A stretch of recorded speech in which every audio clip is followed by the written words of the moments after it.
بسم الله الرحمن الرحيم. الحمد لله رب العالمين. الصلاة والسلام على رسول الله وعلى آله وصحبه أجمعين. أما بعد.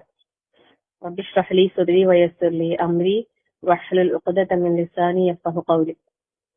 اللهم لا تدع لنا ذنبا إلا غفرته ولا حما إلا فرجته ولا كربا إلا نفسته ولا ميتا إلا رحمته ولا مريضا إلا شفيته ولا دينا إلا قضيته. اللهم اجعل القرآن ربيع قلوبنا وجلاء همومنا. ربنا زدنا علما. അൽഹംദുലില്ലാ, അല്ലാഹു സുബ്ഹാനഹു വ തആലയുടെ മഹത്തായ അനുഗ്രഹമാണ് പരിശുദ്ധ ഖുർആനിൽ നിന്ന് നമുക്ക് പഠിക്കാനും മനസ്സിലാക്കാനും അവസരം കിട്ടുക എന്നുള്ളത്. അൽഹംദുലില്ലാ, ഞാൻ ഇന്ന് സൂറത്തുൽ സുമർ ആണ് എടുക്കാന്ന് വിചാരിക്കുന്നത്. ഇൻഷാ അല്ലാഹ് സൂറത്തുൽ സുമർ മറ്റേ ലേൺഡ് ഖുർആന്റെ ഇതിൽ പരീക്ഷന്റെ സിലബസിലുണ്ട്. പിന്നെ മുമ്പേ ഞാൻ വിചാരിക്കലുണ്ട് സുമർ എടുക്കണമെന്ന്. അപ്പോൾ ഇൻഷാ അല്ലാഹ് നമ്മൾ ഏതൊരു വിജ്ഞാനം കരസ്ഥമാക്കുന്നുണ്ടെങ്കിലും അതിനേക്കാളെല്ലാം ഏറ്റവും മികച്ചതായിട്ട് നിൽക്കുന്നത് നമുക്കറിയാം പരിശുദ്ധ ഖുർആൻ തന്നെയാണ് അല്ലെ. മറ്റേതൊരു വിജ്ഞാനം നമുക്ക് കരസ്ഥമാക്കാൻ അല്ലാഹു തആല അവസരം നൽകുന്നുണ്ടെങ്കിലും എല്ലാ ഇൽമും ഖൈറ് തന്നെയാണ്. ഏതൊരു അറിവ് നമ്മൾ നേടുമ്പോഴും നമുക്കത് സ്വർഗത്തിലേക്കുള്ള വഴി എളുപ്പമാക്കുന്നു പറയുന്നുണ്ട്. എന്നാലും പരിശുദ്ധ ഖുർആൻ നമുക്ക് പഠിക്കാൻ അവസരം കിട്ടുക എന്ന് പറയുന്നത് അത് വലിയൊരു സൗഭാഗ്യം തന്നെയാണ്. സുബ്ഹാനല്ലാഹ്. അപ്പൊ അതിന്റെ മഹത്വവും ശ്രേഷ്ഠവും നമ്മൾ മനസ്സിലാക്കി ഉൾക്കൊണ്ട് തന്നെ നമ്മൾ അതിനു വേണ്ടിയിട്ട് മെനക്കെടാൻ വേണ്ടിയിട്ട് പരിശ്രമിക്കാം. പരിശുദ്ധ ഖുർആനിനെ അൽഹംദുലില്ലാഹ് നമുക്ക് പല രൂപത്തിലും പല ഭാഗത്തുനിന്നും നമുക്ക് പഠിക്കാനുള്ള അവസരം അല്ലാഹു തആല തന്നുകൊണ്ടിരിക്കുകയാണ് അല്ലെ. അപ്പം വളരെ ഡീപ്പായിട്ട് പഠിക്കുന്നുണ്ട്, വളരെ ഷോർട്ടായിട്ട് പഠിക്കുന്നുണ്ട്. ഞാൻ ഒരുപാട് ആഴങ്ങളിലേക്കൊന്നും പോകാൻ ഉദ്ദേശിക്കുന്നില്ല. എന്റെ അറിവിന്റെ പരിമിതിയിൽ വെച്ചിട്ട് അമാനി തഫ്സീർ ബേസ് ചെയ്തിട്ട് നമുക്ക് നല്ല പോകാം ഇൻഷാ അല്ലാഹ്. ഇപ്പൊ നമ്മൾ ഓരോരുത്തരും പഠിക്കുന്ന കാര്യത്തിന്റെ ഗൗരവത്തെ കുറച്ചും കൂടി ആഴത്തിൽ മനസ്സിരുത്തിക്കൊണ്ട് തന്നെ അതിന്റെ നമുക്ക് അതിന്റെ എല്ലാ ഹൈറും ലഭിക്കണം എന്നുള്ള ആഗ്രഹത്തോടെ തന്നെ ഇരിക്കാൻ എല്ലാവരും ശ്രദ്ധിക്കാം. അല്ലാഹു അനുഗ്രഹിക്കട്ടെ. ആമീൻ. നമുക്ക് തുടങ്ങാം. أعوذ بالله من الشيطان الرجيم. بسم الله الرحمن الرحيم. تنزيل الكتاب من الله العزيز الحكيم. إنا أنزلنا إليك الكتاب بالحق. إنا أنزلنا إليك الكتاب بالحق فاعبد الله مخلصا له الدين. ألا لله الدين الخالص والذين اتخذوا من دونه أولياء ما نعبدهم إلا ليقربونا إلى الله زلفى إن الله يحكم بينهم فيما هم فيه يختلفون. إن الله لا يهدي من هو كاذب كفار.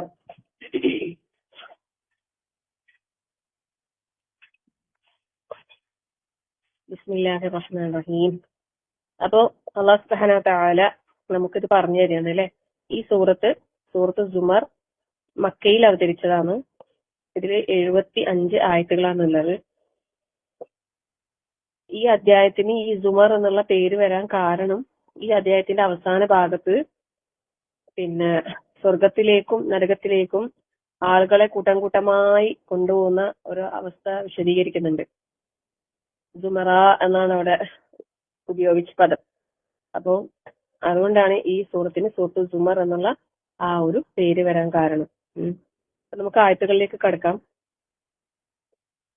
ബിസ്മില്ലാഹിർ റഹ്മാനിർ റഹീം. തൻസീലുൽ കിതാബി മിനല്ലാഹിൽ അസീസിൽ ഹകീം. തൻസീൽ എന്ന് പറഞ്ഞാൽ എന്താണ്? അവതരണം അല്ലെ, ഇറക്കം, ഇറങ്ങിയത്. അൽ കിതാബ് ഈ വേദഗ്രന്ഥത്തിന്റെ ഈ വേദഗ്രന്ഥത്തിന്റെ അവതരണം എന്ന് പറയുന്നത് മിനല്ലാഹ്, അള്ളാഹുവിങ്കൽ നിന്നുള്ളതാണ്. മിനല്ലാഹി, അള്ളാഹുവിൽ നിന്നുള്ളതാണ്. അൽ അസീസ് അൽ ഹക്കീം, അസീസായ ഹക്കീമായ അള്ളാഹുവിങ്കൽ നിന്നുള്ള അവതരണമാണെന്ത് ഈ വേദഗ്രന്ഥം. സുബ്ഹാനല്ലാഹ്. നമ്മൾ ഓരോരുത്തരും പരിശുദ്ധ ഖുർആനിന്റെ പ്രാധാന്യത്തെ ഒന്നും കൂടി ശരിക്കും പറഞ്ഞാല് പരിശുദ്ധ ഖുർആനിലെ ഒരുപാട് സൂറത്തുകളുടെ തുടക്കത്തിൽ ഇതുപോലെ ഖുർആനിന്റെ ശ്രേഷ്ഠതയും മഹത്വവും നമുക്ക് അറിയിച്ചു തരുന്നുണ്ട്. സൂറത്ത് യാസീൻ നമ്മൾ എടുക്കുകയാണെങ്കിൽ അവിടെ എന്താ വരുന്നല്ലേ, യാസീൻ വൽ ഖുർആനിൽ ഹക്കീം അല്ലെ. അവിടെ ഖുർആനാണ് ഹക്കീം പറഞ്ഞത്. ഇവിടെ അള്ളാഹുവിനെയാണ് മിനല്ലാഹിൽ അസീസിൽ ഹക്കീം എന്ന് പറഞ്ഞിട്ടുള്ളത് അല്ലെ. അതുപോലെ സൂറത്ത് സജദ, നമ്മൾ സൂറത്തുൽ ബഖറ ഒക്കെ എടുത്താൽ നിങ്ങൾക്ക് അതിന്റെ ഒക്കെ തുടക്കത്തിൽ നമുക്ക് കാണാൻ സാധിക്കും അള്ളാഹു സുബ്ഹാനഹു വ തആല ഈ പരിശുദ്ധ ഖുർആനിനെ എത്രത്തോളം അതിന്റെ ശ്രേഷ്ഠത നമുക്ക് മനസ്സിലാക്കി തരുന്നുണ്ട് അല്ലെ. അള്ളാഹുവിങ്കിൽ നിന്നുള്ളതാണ്. ശരിക്കും പറഞ്ഞാൽ അൻസല എന്ന് പറഞ്ഞാല് ഇറങ്ങി എന്നാണ് അല്ലെ. മേലിന്ന് താഴേക്ക് ഇറങ്ങുന്നതിനാണ് എന്താ പറയാ, അൻസല എന്ന് പറയാം. മുകളിൽ നിന്ന് താഴോട്ടേക്ക് ഇറങ്ങി വരുന്നതിന്. അപ്പൊ ശരിക്കും പറഞ്ഞാല് ഈ പരിശുദ്ധ ഖുർആൻ മുകളിൽ നിന്ന് താഴേക്ക് ഇറങ്ങി വന്നതാണ്. അള്ളാഹു സുബ്ഹാനഹു വ തആല എവിടെയാണ്? നമ്മൾ ഓരോരുത്തരുടെയും വിശ്വാസത്തിന്റെ ഭാഗമാണല്ലേ ആ ഒരു അറിവെന്ന് പറയുന്നത്. അള്ളാഹു സുബ്ഹാനഹു വ തആല എവിടെയാണ്? അള്ളാഹു തആല പറ, എല്ലാരും ഊതാണല്ലേ. ഉപരിലോകത്ത് ആകാശ ലോകത്താണ് അള്ളാഹു സുബ്ഹാനഹു വ തആല ഉള്ളത്. അപ്പോ ആ റബ്ബിങ്കിൽ നിന്നുള്ള ഒരു അവതരണമാണ്, ആ റബ്ബിന്റെ മഹത്വമാണ് പിന്നെ നമുക്കതിന് ശേഷം പറഞ്ഞു തരുന്നത് അല്ലെ. അസീസായ ഹക്കീമായ അള്ളാഹുവിങ്കിൽ നിന്നുള്ള. അപ്പം നമ്മൾ അസീസിന്റെയും ഹക്കീമിന്റെയും ഒക്കെ അർത്ഥം ഒരുപാട് നമ്മൾ അസ്മാഉൽ ഹുസ്ന പഠിക്കുന്ന സമയത്ത് നമ്മൾ മനസ്സിലാക്കിയതാണ്. ഓരോരുത്തരും ആ റബ്ബിന്റെ മഹത്വത്തെ ഹൃദയത്തില് അതിന്റെ ആ ഒരു പ്രാധാന്യവും മഹത്വവും ഉൾക്കൊണ്ടുകൊണ്ട് തന്നെ അള്ളാഹുവിനെ മഹത്വപ്പെടുത്താൻ വേണ്ടിയിട്ട് പരിശ്രമിക്കാം. അപ്പം അസീസ് എന്ന് പറയുമ്പോ ഇസ്സത്ത് അല്ലെ, എല്ലാ പ്രതാപവും. അതുപോലെ ഹക്കീം എന്ന് പറയുമ്പോ അങ്ങേയറ്റത്തെ അഗാധ ജ്ഞാനം, ഹിക്മത്ത് അല്ലെ, ഹക്കീം. അപ്പോ അങ്ങനെയുള്ള റബ്ബിങ്കൽ നിന്നുള്ള ഗ്രന്ഥത്തിന്റെ അവതരണം അള്ളാഹു തആല പറയാൻ അത് അള്ളാഹുവിങ്കിൽ നിന്നുള്ളതാണ്. അപ്പം നമ്മൾ എത്രയോ വലിയ സൗഭാഗ്യവാന്മാരാണ് അല്ലെ. ഈ പരിശുദ്ധ ഖുർആൻ അള്ളാഹുവിങ്കിൽ നിന്ന് വന്ന ഈ ഖുർആനിനെ നമുക്ക് നമ്മളെ ഹൃദയത്തോട് ചേർത്ത് വെക്കാൻ വേണ്ടിയിട്ട് അള്ളാഹു തൗഫീഖ് നൽകിയില്ലേ. പരിശുദ്ധ ഖുർആൻ പറയുന്ന പരിശുദ്ധ ഖുർആനിന്റെ ഒരറ്റം അള്ളാഹുവിന്റെ കയ്യിലാണ്, മറ്റേ അറ്റം ആരാണ് പിടിക്കുന്നവൻ ഒരിക്കലും എന്താകൂല, പിഴച്ചു പോകൂല. അത് അള്ളാഹു തആല ഭൂമിയിലേക്ക് ഇട്ടിട്ടുണ്ട് അല്ലെ. നമ്മൾ ഓരോരുത്തരും അത് പിടിക്കുകയാണെങ്കിൽ തീർച്ചയായും പിന്നീട് ഒരിക്കലും അവൻ എന്താകൂല, വഴി പിഴച്ചു പോകൂല, തെറ്റിപ്പോകൂല. ശരിക്കും ഖുർആനിനെ നമ്മൾ അതിനെ ശരിയായ രൂപത്തിൽ മനസ്സിലാക്കേണ്ട രീതിയിൽ തന്നെ മനസ്സിലാക്കി അത് ഏറ്റെടുക്കാനും പഠിക്കാനും പാരായണം ചെയ്യാനും നമ്മൾ തയ്യാറാവുകയാണെങ്കിൽ അതിന്റെ റിസൾട്ട് നമ്മുടെ ജീവിതത്തിൽ എല്ലായിടത്തും നമുക്ക് കാണാൻ സാധിക്കും എന്ന് പറയുന്നത്. അത് പിന്നെ ദുനിയാവിലും ആഖിറത്തിലും അതിന്റെ ഫലം നമുക്ക് അനുഭവിക്കാൻ സാധിക്കും എന്ന് പറയുന്നത്. അള്ളാഹുവിങ്കിൽ നിന്നുള്ള ഒരു ആദരവാണ് ശരിക്കും അല്ലെ. അള്ളാഹുവിങ്കിൽ നിന്നുള്ള ഒരു തെരഞ്ഞെടുപ്പാണ്. നമ്മളെ അള്ളാഹു സുബ്ഹാനഹു വ തആല ഈ പരിശുദ്ധ ഖുർആനിനെ പഠിക്കാൻ വേണ്ടിയിട്ട് നമ്മളെ തെരഞ്ഞെടുത്തിട്ടുണ്ടെങ്കിൽ നമ്മൾ എത്ര വലിയ സൗഭാഗ്യവാന്മാരാണല്ലേ. അൽഹംദുലില്ലാ, അൽഹംദുലില്ലാ. അള്ളാഹുവിങ്കിൽ നിന്നുള്ള ഒരു കറാമത്ത്. ശരിക്കും കറാമത്ത് എന്ന് പറയുമ്പോൾ നമ്മൾ വിചാരിക്കുന്ന പിന്നെ നമ്മൾ ഇന്നത്തെ കാലത്ത് ഇന്നത്തെ ആൾക്കാര് വിചാരിക്കുന്ന കറാമത്ത് എന്ന് പറയുന്നത് വേറെന്തൊക്കെയോ ആണ് അല്ലെ. ഇനി അള്ളാഹുവിന്റെ ഔലിയാക്കൾക്ക് അള്ളാഹു തആല പ്രത്യേകമായി നൽകുന്ന ആദരവും പിന്നെ മഹത്വൊക്കെയാണ് ഈ കറാമത്ത് എന്ന് പറയുന്നത്. ശരിക്കും പിന്നെ ഇന്ന് രാവിലെ ഒരു ക്ലാസ് കേട്ടപ്പോ അതിലൊരു കാര്യം പറയുന്നുണ്ട്. അതായത് പിന്നെ താബിഈങ്ങൾക്കും താബിഈങ്ങൾക്കൊക്കെ പിന്നെ അള്ളാഹുവിന്റെ കറാമത്തുകളില് ഇങ്ങനെ ചില അത്ഭുത സിദ്ധികളൊക്കെ അവർക്ക് കാണിക്കാൻ സാധിച്ചിട്ടുണ്ടായിരുന്നു. പിന്നെ വെള്ളത്തിന് മേലെ കൂടി നടക്കാനും പിന്നെ അങ്ങനെ എന്തൊക്കെയോ. അപ്പോ ചിലര് വിചാരിക്കുന്നത് പിന്നെ താബിയങ്ങളാണ് അപ്പൊ പിന്നെ സഹാബാക്കളെക്കാൾ ശ്രേഷ്ഠത. കാരണം സഹാബാക്കൾക്കൊന്നും അങ്ങനെയുള്ള ചില അത്ഭുത സിദ്ധികളൊന്നും പിന്നെ കാണിക്കാൻ സാധിച്ചിട്ടില്ലല്ലോ എന്നുള്ള രീതിയിൽ. സത്യത്തില് പറയുന്നത് എന്താണെന്നറിയോ, സഹാബാക്കളാണ് ഏറ്റവും വലിയ കറാമത്ത് ലഭിച്ച ആളുകൾ. കാരണം എന്താ, അവർക്ക് ഫുള്ളായിട്ട് അവരെ ദീനില് പിന്നെ നല്ല ഇഖ്ലാസും തഖ്വയും ഒക്കെ കൊടുത്തിട്ടാണ് അവരെ ആദരിച്ചത് അല്ലാഹു സുബ്ഹാനഹു വ തആല. കാരണം അവരാരും എന്തായിട്ടില്ല, പിഴച്ചു പോയിട്ടില്ല, തെറ്റി പോയിട്ടില്ല. നേരെ മറിച്ച് താബിഈങ്ങളും തബഅ താബിഈങ്ങളിലും പെട്ട മഹാന്മാരായ പലരും പിന്നെ നല്ല ഹിദായത്തിന്റെ വഴിയിൽ ഉണ്ടായിട്ട് അള്ളാഹുവിന്റെ ആദരവും ഇതൊക്കെ ലഭിച്ചിട്ടു പിന്നെ വഴി പേച്ചു പോയ ആളുകൾ ഉണ്ടായിട്ടുണ്ട് എന്നാ പറയുന്നത്.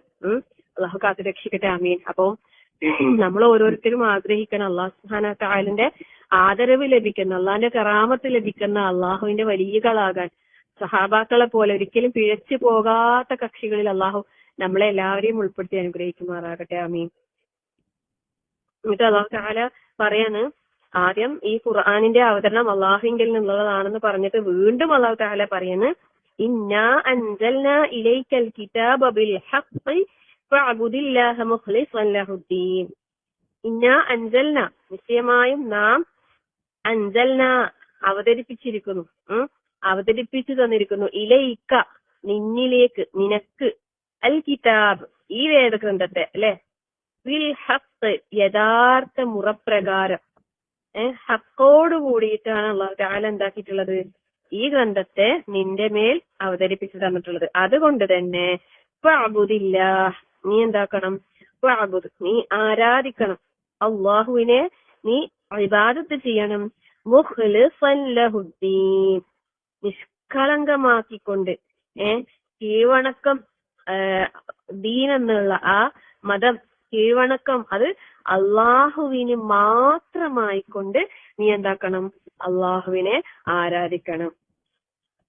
നമുക്കറിയാലേ, അള്ളാഹുവിന് നമ്മളെ ഇബാദത്തുകൾ ഇഖ്ലാസോടെ ഉണ്ടെങ്കിൽ മാത്രമേ അള്ളാഹു അത് സ്വീകരിക്കൂ. നമ്മളെ ഇബാദത്തുകൾ അള്ളാഹുവിങ്കൽ സ്വീകാര്യമാകണമെങ്കിൽ 2 കണ്ടീഷനാ പറയുന്നത്. നമ്മൾ സൂറത്തുൽ മുൽക്കിൽ നമ്മൾ കേട്ടിട്ടില്ലേ, ലദീ ഖലഖൽ മൗത വൽ ഹയാത ലിയബ്ലുവക്കും അയ്യുക്കും അഹ്സനു അമല. നിങ്ങളിൽ ആരാണ് ഏറ്റവും അഹ്സൻ അമൽ ചെയ്യുന്നത്, ഏറ്റവും നല്ല അമൽ ചെയ്യുന്നത് എന്ന് നോക്കാൻ വേണ്ടിയിട്ടാണ്, പരീക്ഷിക്കാൻ വേണ്ടിയിട്ടാണ് ജീവിതവും മരണവും ഒക്കെ സൃഷ്ടിച്ചത് എന്ന് പറയുമ്പോ, അവിടെ ഏറ്റവും നല്ല കർമ്മം, ആ ഒരു കർമ്മം ഏറ്റവും നല്ല അഹ്സനാകുന്നത് എപ്പോഴാണെന്നറിയോ, ഒന്ന് അത് ഇഖ്ലാസോട് കൂടി അള്ളാഹ്ക്ക് വേണ്ടി മാത്രം, പിന്നെ അത് പ്രമാണങ്ങളോട് യോജിക്കുന്ന രീതിയിലാകണം. അതായത് പരിശുദ്ധ ഖുർആനും തിരുസുന്നത്തിനും അനുസരിച്ചുള്ള കർമ്മങ്ങളാകണം. അപ്പോഴാണ് അത് അള്ളാഹുവിൽ എന്താകുള്ളൂ, സ്വീകരിക്കുള്ളൂ. സത്യത്തിൽ ഈ ഇഖ്ലാസ് എന്താണ് എന്ന് ചുരുങ്ങിയ രൂപത്തിൽ നമ്മൾ മനസ്സിലാക്കണം. കാരണം ഇതിന്റെ ആദ്യ ഭാഗങ്ങളിൽ കൂടുതലും ഇഖ്ലാസിനെ കുറിച്ചിട്ടാണ് നമ്മളോട് പരാമർശിക്കുന്നത്, അല്ലെ. അടുത്ത ആയത്ത് നോക്ക്, അലാ ലില്ലാഹി ദീനുൽ ഖാലിസ്, അറിയുക, അലാ അള്ളാഹുവിനുള്ളതാണ്, ലില്ലാഹി അദ്ദീനുൽ ഖാലിസ് നിഷ്കളങ്കമായ മതം, അത് അള്ളാഹുവിനുള്ളതാകുന്നു. വല്ലദീന ഇത്തഖദൂ മിൻ ദൂനിഹി ഔലിയാ, അള്ളാഹുവിന് പുറമെ വല്ല വലിയകളെയും കാര്യകർത്താക്കളെയും സ്വീകരിച്ചിട്ടുള്ളവരാകട്ടെ, മാ നഅബുദുഹും ഇല്ലാ ലിയുഖരിബൂനാ ഇലല്ലാഹി സുൽഫ, അവർ ആരാധിക്കുന്നത് അവര് അള്ളാഹുവിലേക്ക് അടുപ്പം തരാൻ വേണ്ടിയല്ലാതെ ഞങ്ങൾ അവരെ ആരാധിക്കുന്നില്ല എന്നാണ് അവര് പറയുന്നത്. പക്ഷേ പിന്നെ അങ്ങനെയല്ല, അല്ലെ. അത് ശരിക്കും ഇന്നും അന്നും ഈ ഒരു വാദം നിലനിൽക്കുന്നുണ്ടായിരുന്നു. അതായത് അവര് അള്ളാഹുവിന് പുറമേയുള്ള ആളുകളെ വിളിച്ച് സഹായം തേടുമ്പോ, മരണപ്പെട്ടു പോയ മഹാന്മാരായ ഖബറിൽ കിടക്കുന്ന ചില ആളുകളെയൊക്കെ വിളിച്ച് പ്രാർത്ഥിക്കുമ്പോ, നിങ്ങൾ അങ്ങനെ പ്രാർത്ഥിക്കാൻ പാടില്ല, തേടാൻ പാടില്ല എന്ന് പറയുമ്പോ അവര് പറയുന്ന വാദമാണ് ഇത് അല്ലാഹു തആല പറയുന്നത്, അല്ലെ. മാ നഅബുദുഹും ഇല്ലാ ലിയുഖരിബൂനാ ഇലല്ലാഹി സുൽഫ, അള്ളാഹുവിങ്കിലേക്ക് ഞങ്ങളെ ഒരു അടുപ്പം അവർ അടുപ്പിച്ചു തരാൻ വേണ്ടിയല്ലാതെ ഞങ്ങൾ അവരെ ആരാധിക്കുന്നില്ല. പക്ഷെ അള്ളാഹുലേക്ക്, അല്ലെ, നമ്മളെ അതിനു വേണ്ടിയിട്ടാണ് എന്നാണ് പറയുന്നത്. ശരിക്കും ഇന്നും ഇങ്ങനെ ഒരു വാദം കൊണ്ട് നടക്കുന്ന എത്ര ആൾക്കാരുണ്ട് നമ്മൾക്കിടയിൽ. അപ്പൊ നമ്മൾ ആദ്യം ഇഖ്ലാസ് എന്താന്ന് നമ്മൾ മനസ്സിലാക്കണം. നമ്മളെ മനുഷ്യരായ നമ്മളെ അള്ളാഹു തആല ഈ ദുനിയാവിലേക്ക് സൃഷ്ടിച്ച് അയച്ചതിന്റെ ലക്ഷ്യം തന്നെ എന്താ? വമാ ഖലഖതുൽ ജിന്ന വൽ ഇൻസ ഇല്ലാ ലിയഅ്ബുദൂൻ. അല്ലെ, അള്ളാനെ ആരാധിക്കാൻ, ഇബാദത്ത് ചെയ്യാൻ വേണ്ടി അല്ലാതെ, അതായത് അള്ളാഹ്ക്ക് ഇബാദത്ത് ചെയ്യാൻ വേണ്ടി മാത്രം നമ്മളാ ലക്ഷ്യം തന്നെ എന്തായി പോകുന്നുണ്ട്, പലപ്പോഴും നമ്മൾ മറന്നു പോകുന്നുണ്ട് അല്ലെ, ദുനിയാവിന്റെ പളപളപ്പില്. അതുപോലെ അള്ളാഹുവിനെ എങ്ങനെ ആരാധിക്കണം അതും നമുക്ക് അള്ളാഹു തആല പഠിപ്പിച്ചത് സൂറത്തുൽ ബയ്യിനയില് നമ്മൾ എത്രയോ തവണ ഓതിയ ആയത്തല്ലേ, വമാ ഉമിറു ഇല്ലാ ലിയഅ്ബുദുല്ലാഹ മുഖ്ലിസീന ലഹുദ്ദീന ഹുനഫാഅ വയുഖീമുസ് സ്വലാത്ത വയുത്തുസ് സകാത്ത വദാലിക ദീനുൽ ഖയ്യിമ.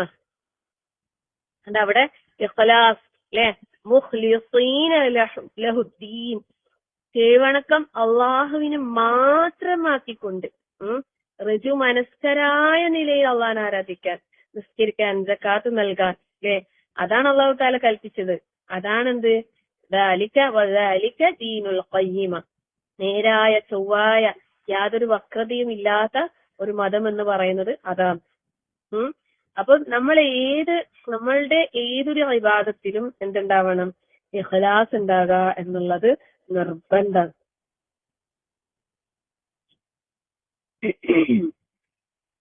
അപ്പൊ നമ്മള് എന്താണ് ഇഖ്ലാസ് നമ്മൾ അറിയണം അല്ലെ. ആദ്യം റസൂൽ സല്ലല്ലാഹു അലൈഹി വസല്ലം പറഞ്ഞിട്ടുണ്ട്, എന്താണ്? ഇന്നല്ലാഹ ലാ യഖ്ബലു മിനൽ അമലി ഇല്ലാ മാ കാന ലഹു ഖാലിസൻ വബ്തുഗിയ ബിഹി വജ്ഹുഹു. നിഷ്കളങ്കമായിട്ട് തീർച്ചയായും ഇഖ്ലാസോടെ നിഷ്കളങ്കമായി അള്ളാഹുവിന്റെ പ്രീതി ഉദ്ദേശിച്ച് ചെയ്യുന്ന കർമ്മങ്ങളല്ലാതെ അവൻ സ്വീകരിക്കുകയില്ല എന്ന്. നമുക്ക് നമ്മുടെ കർമ്മങ്ങൾ അള്ളാഹുവിൽ സ്വീകാര്യമായതാകണം. എന്ത് കാര്യമായാലും, ഏതൊരു കാര്യമായാലും, എത്ര ചെറുതാണെങ്കിലും എത്ര വലുതാണെങ്കിലും അത് അള്ളാഹുവിൽ സ്വീകരിക്കപ്പെട്ടോ ഇല്ലയോ എന്ന കാര്യത്തിൽ നമുക്കൊരു ആശങ്ക അല്ലെ. നമുക്ക് എപ്പോഴും അതിലാണ് ഒരു ബേജാറ്, അതെപ്പോഴും ഉണ്ടാവണം. ആ ഒരു ബേജാറ് നമുക്ക് ഉണ്ടാവണം. അതിനുവേണ്ടി നമ്മളെപ്പോഴും ദുആ ചെയ്തുകൊണ്ടേയിരിക്കണം, അള്ളാഹുവേ ഞങ്ങൾ നീ ഇത് സ്വീകരിക്കണേ അല്ലാഹ്. അപ്പൊ സ്വീകരിക്കണമെങ്കിൽ ഒരേ ഒരു കണ്ടീഷനാണ് പറയുന്നത്. എന്താണ് അത്? ഇഖ്ലാസോടെ അള്ളാഹിന്റെ തൃപ്തി മാത്രം ആഗ്രഹിച്ച് ചെയ്യുന്ന കർമ്മങ്ങളെ അള്ളാഹു എന്താക്കുള്ളൂ? സ്വീകരിക്കുള്ളൂ. അപ്പം ഇഖ്ലാസ് എന്ന് പറഞ്ഞാല് അത് അള്ളാഹുവിന് വേണ്ടി മാത്രം പ്രവർത്തിക്കണം. ആളുകള് നമ്മളെ മഹത്വപ്പെടുത്താൻ വേണ്ടിയിട്ടോ ആദരിക്കണം വേണ്ടിയിട്ടോ അല്ലെങ്കിൽ മതപരമായിട്ട് പിന്നെ എന്തെങ്കിലും നമുക്ക് ഉപകാരം ലഭിക്കണമെന്നോ അല്ലെങ്കിൽ ദുനിയവിയായ എന്തെങ്കിലും ഉപകാരം ലഭിക്കണമെന്നോ അല്ലെങ്കിൽ ഉപദ്രവം തടുക്കണമെന്നോ അങ്ങനെ യാതൊരു ഉദ്ദേശവും നമുക്ക് ഉണ്ടാകാൻ പാടില്ല. ഒരു അമൽ ചെയ്യുമ്പോ, ഇബാദത്ത് എന്നുള്ള നിലക്ക് ഒരു അമൽ ചെയ്യുമ്പോ അതില് വേറൊന്നും ലക്ഷ്യം ഉണ്ടാകാൻ പാടില്ല എന്ന് പറയുന്നത്. സുബ്ഹാനല്ലാഹ്. നമ്മൾ ഓരോരുത്തരും ചിന്തിക്കണേ, നമ്മൾ ചെയ്യുന്ന ഓരോ കർമ്മങ്ങളെ കുറിച്ച് നമ്മളൊന്ന് സ്വയം പറയുന്നില്ലല്ലേ? ഹാസിബു ഖബല അൻ തുഹാസബു. നിങ്ങൾ വിചാരണ ചെയ്യപ്പെടുന്നതിന് മുമ്പ് നിങ്ങളെ ഒന്ന് വിചാരണ ചെയ്യുക. നമ്മൾ ശരിക്കും എന്ത് പ്രവർത്തിക്കുന്നുണ്ടെങ്കിലും എന്ത് സംസാരിക്കുന്നുണ്ടെങ്കിലും അവിടെ നമ്മൾ ചിന്തിക്കണം, ഇതിനെ കൊണ്ട് എന്താ ഞാൻ ഉദ്ദേശിക്കുന്നത് അല്ലെ. ശരിക്കും എല്ലാം നമുക്ക് ഇബാദത്താക്കി മാറ്റാൻ കഴിയും നല്ലൊരു ചിന്ത അവിടെ കൊണ്ടുവരാണെങ്കിൽ. ഏതൊരു പ്രവർത്തനത്തിന്റെ മുമ്പിലും ഒരു ചിന്ത നമുക്ക് കൊണ്ടുവരാൻ സാധിച്ചാല്, ഇപ്പം നമ്മള് ആരെക്കുറിച്ചെങ്കിലും എന്തെങ്കിലും പറയുമ്പോ അപ്പൊ നമുക്ക് ചിന്ത വരണം. ചിന്ത വന്ന് പറഞ്ഞു കഴിഞ്ഞിട്ട് ചിന്ത വന്നിട്ട് കാര്യമില്ല അല്ലെ. പറയുന്ന സമയത്ത് നമുക്ക് ചിന്ത വരണം, പടച്ചോനെ ഈ പറഞ്ഞതിനെ കൊണ്ട് എനിക്ക് എന്താ നേട്ടമുള്ളത്, ഇതിലെന്താ കാര്യമുള്ളത്, ഇത് എന്തിനു വേണ്ടിയിട്ടാ ഞാൻ പറയുന്നത്. ആ ഒരു ചിന്ത നമുക്ക് എപ്പോഴും പറയുമ്പോഴായാലും ചെയ്യുമ്പോഴായാലും എല്ലാം കേൾക്കുമ്പോഴായാലും എല്ലാം നമുക്ക് ആ ഒരു ചിന്ത ഉണ്ടായാൽ മാത്രം മതി. അതുപോലെ ഒരു പണ്ഡിതൻ പറയുന്ന ഷിർക്കിന്റെ എല്ലാ മാലിന്യങ്ങളിൽ നിന്നും നല്ല നിയ്യത്ത് കൊണ്ട് കർമ്മങ്ങളെ ശുദ്ധീകരിക്കലാണ് ഇഖ്ലാസ് അല്ലെ. അള്ളാഹുവിലുള്ള പങ്കു ചേർക്കൽ ഒരിക്കലും നമ്മുടെ കർമ്മങ്ങളിൽ വരാൻ പാടില്ല. അത് മാലിന്യമാണെന്ന് പറയുന്നത്. അവിടെ നല്ല നിയ്യത്ത് കൊണ്ട് നമ്മുടെ കർമ്മങ്ങളെ ശുദ്ധീകരിക്കാൻ നമുക്ക് സാധിക്കണം. അപ്പോഴാണ് അതെന്താകുക? ഇഖ്ലാസ് എന്നുള്ള ആ ഒരു ഇതിലേക്ക് വരിക. അപ്പം ഇഖ്ലാസോട് കൂടി നമ്മൾ ചെയ്യണം എന്ന് പറഞ്ഞല്ലോ. അപ്പൊ എന്താ ആ ഒരു ഇത് പറയുന്നത് എന്താന്ന് വെച്ചാല്, നമ്മള് എല്ലാ കാര്യങ്ങളും നമ്മളുടെ നമുക്ക് നിർബന്ധമാവട്ടെ നിർബന്ധമല്ലാത്തതാകട്ടെ എല്ലാ ആരാധനകളും അവിടെ നിയത്ത് അത് അള്ളാഹുന് എന്നുള്ളത് മാത്രമാക്കാം. ഇപ്പൊ നമ്മുടെ ചുറ്റിലുമുള്ളവരോട് ഒരുപാട് കടമകളുണ്ട് അല്ലെ നമുക്ക്. പക്ഷെ ആ കടമകൾ നമ്മൾ നിർവഹിക്കുമ്പോൾ പോലും അള്ളാഹ്ക്ക് വേണ്ടി, അള്ളാഹിന്റെ തൃപ്തി ലഭിക്കാൻ വേണ്ടിയിട്ട്, അള്ളാഹുവിന്റെ കുർബത്തിൽ അള്ളാഹുവിന്റെ സാമീപ്യം ലഭിക്കാൻ വേണ്ടി അങ്ങനെ ആവണം. അതായത് എല്ലാവിധ ശിർക്കിൽ നിന്നും അത് ഒഴിവാകണം. വലിയ ശിർക്കുണ്ട്, ചെറിയ ശിർക്കുണ്ട് അല്ലെ. ചെറിയ ശിർക്ക് എന്ന് പറയുമ്പോ എന്താണ്? അതായത് പ്രകടനപരത, റിയാ അല്ലെ. മറ്റുള്ളവര് കാണുമ്പോ അല്ലെങ്കിൽ മറ്റുള്ളവരിൽ നിന്ന് നമുക്കൊരു നല്ലൊരു വാക്ക് കേൾക്കാൻ ആഗ്രഹിക്കുന്നത് തന്നെ എന്താണ്? ദീനിന്റെ ഒരു കാര്യം ചെയ്തിട്ട് നമ്മളൊരാളിൽ നിന്ന് നല്ലൊരു വാക്ക് കേൾക്കാൻ ആഗ്രഹിക്കുന്നത് തന്നെ അത് റിയായിൽ പെടുന്ന പറയുന്നത്. സുബ്ഹാനല്ലാഹ്, അള്ളാഹു കാത്തുരക്ഷിക്കട്ടെ. ആമീൻ.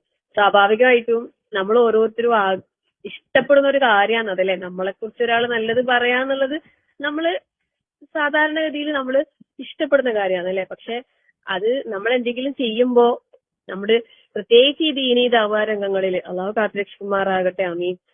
നമ്മള് ഒരു ക്ലാസ് എടുക്കുമ്പോ ഒരാൾ നമ്മളെ അടുത്ത് വന്നിട്ട് നല്ല ക്ലാസ് എന്ന് പറയുമ്പോ നമ്മളെ മനസ്സിൽ ഒരു തരി പോലും ആ ഒരു ഇത് പിന്നീട് നമുക്ക് ആൾക്കാരത് നല്ലത് പറയണം എന്നുള്ളൊരു ചിന്ത കടന്നുകൂടാതെ ശ്രദ്ധിക്കാൻ നമുക്ക് അള്ളാഹു തൗഫീഖ് നൽകട്ടെ. ആമീൻ. ശരിക്കും വല്ലാതെ ഭയപ്പെടേണ്ട ഒരു വിഷയമാണത്. കടന്നു വരാൻ ഏറ്റവും കൂടുതൽ സാധ്യതയുള്ള ഒരു മേഖലയും കൂടിയാണത്. അപ്പം അത്തരം സന്ദർഭങ്ങളിൽ അങ്ങനെ ഒരു വിഷയം മാത്രമല്ല, ഏതൊരു കാര്യമാകട്ടെ, ഏതൊരു വിഷയമാകട്ടെ, അതിലൊന്നും ഒരു കളങ്കമില്ലാതെ ഫുൾ ക്ലിയർ ആയിട്ട് നല്ല നിയത്തോടെ കർമ്മങ്ങളെ ഏറ്റവും നല്ല രീതിയിൽ നമുക്ക് ചെയ്യാൻ സാധിച്ചാൽ രക്ഷപ്പെട്ട്. നമുക്കറിയാലോ, ഇന്നമൽ അഅ്മാലു ബിന്നിയാത്ത്, നിശ്ചയമായും പ്രവർത്തനങ്ങളെല്ലാം സ്വീകരിക്കപ്പെടുന്നത് നമ്മളുടെ നിയത്തിന്റെ അടിസ്ഥാനത്തിലാകുന്നു. അപ്പൊ അതുകൊണ്ട് നമ്മുടെ നിയത്ത് എന്താകാ? നല്ലതാകാം. നമ്മളുടെ വാക്ക്, പ്രവൃത്തി എല്ലാം അള്ളാഹുവിന്റെ വജ്ഹ് ഉദ്ദേശിച്ചുള്ള പ്രവർത്തനങ്ങൾ മാത്രം. കാരണം അങ്ങനെ അല്ലാത്തൊന്നും അള്ളാഹു സ്വീകരിക്കൂല.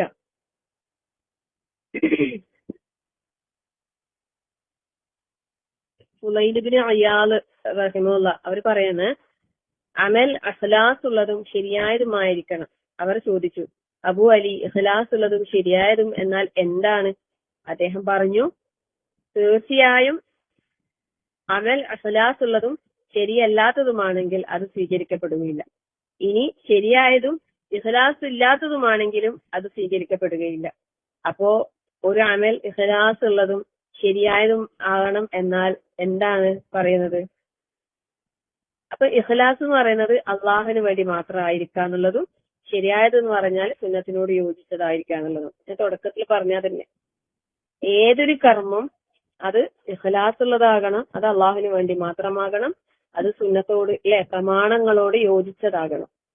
അപ്പോഴാണ് അള്ളാഹുവിങ്കിൽ അതെന്താവുള്ളൂ, സ്വീകരിക്കുള്ളൂ. നമ്മളെ ഇഷ്ടത്തിന് നമുക്ക് തോന്നിയതുപോലെ അങ്ങനെ എന്തെങ്കിലുമൊക്കെ പ്രവർത്തിച്ചാല് അതൊന്നും അള്ളാഹുവിങ്കിൽ സ്വീകരിക്കപ്പെടുന്ന ഒരു അമലാക്കി നമുക്ക് മാറ്റാൻ സാധിക്കൂല. നമ്മളെ ഇഷ്ടത്തിനല്ല നമ്മൾ ചെയ്യേണ്ടത് അല്ലെ. എന്ത് കാര്യം ചെയ്യുമ്പോഴും അവിടെ അള്ളാഹുവിന്റെ തൃപ്തിയും അത് റസൂൽ സല്ലല്ലാഹു അലൈഹി വസല്ലമ നമുക്ക് അതിന് മാതൃക കാണിച്ചു തന്നിട്ടുണ്ടോ എന്ന് നമ്മൾ പരിശോധിക്കാം. കുറേ ദീനില് പല കാര്യങ്ങളും കടത്തിക്കൂട്ടി എന്തൊക്കെയോ ചെയ്യും, എന്നിട്ട് നല്ലതല്ലേ എന്ന് പറയും അല്ലെ. സത്യത്തില് നല്ലതല്ലേ എന്ന് വിചാരിച്ചിട്ട് നമുക്ക് ഒരു കാര്യം ചെയ്യാൻ പറ്റൂല. അധികമായിട്ട് ചെയ്യാൻ പറ്റുമോ? ഒന്നും പറ്റൂല അല്ലെ. അതൊക്കെ ദീനില് അതിനൊക്കെ ഒരു മാതൃക ഉണ്ട്, അള്ളാന്റെ റസൂലിന്റെ സുന്നത്തുണ്ട്. അതിനനുസരിച്ചേ നമുക്ക് ചെയ്യാൻ പറ്റും. നമ്മളുടെ ഇഷ്ടത്തിനനുസരിച്ച് നമുക്ക് നിർദ്ദേശിച്ച കർമ്മങ്ങളെ കൂട്ടാനോ കുറക്കാനോ ഒന്നും പാടില്ല അല്ലെ.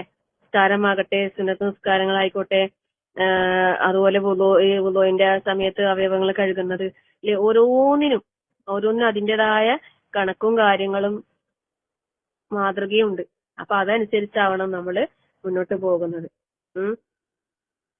അതുപോലെ തന്നെ നമ്മളൊരു മനസ്സിലൊരു ഇഖ്ലാസൊന്നും ഇല്ലാണ്ട് നമ്മൾ കർമ്മങ്ങൾ ചെയ്തു കഴിഞ്ഞാല് പറയുന്ന അത് നാളെ പരലോകത്ത് ചിതറി പാറുന്ന ധൂളികൾ പോലെ ആയിത്തീരുന്നു. പരലോകത്ത് ഒരുപാട് കർമ്മങ്ങളായി വരുന്ന ആളുകളെ കുറിച്ച് പറയുമ്പോൾ പറയുന്നത് എന്താ അറിയോ? وقدمنا إلى ما عملوا من عمل فجعلناه هباء منثورا. അതിനെ ചിതറിയ ധൂളി പോലെ ആക്കിത്തീർക്കും എന്ന് പറയുന്നു അല്ലാഹു തആല. ഇവിടെ എന്താ പറയുന്ന വെച്ചാല് പിന്നെ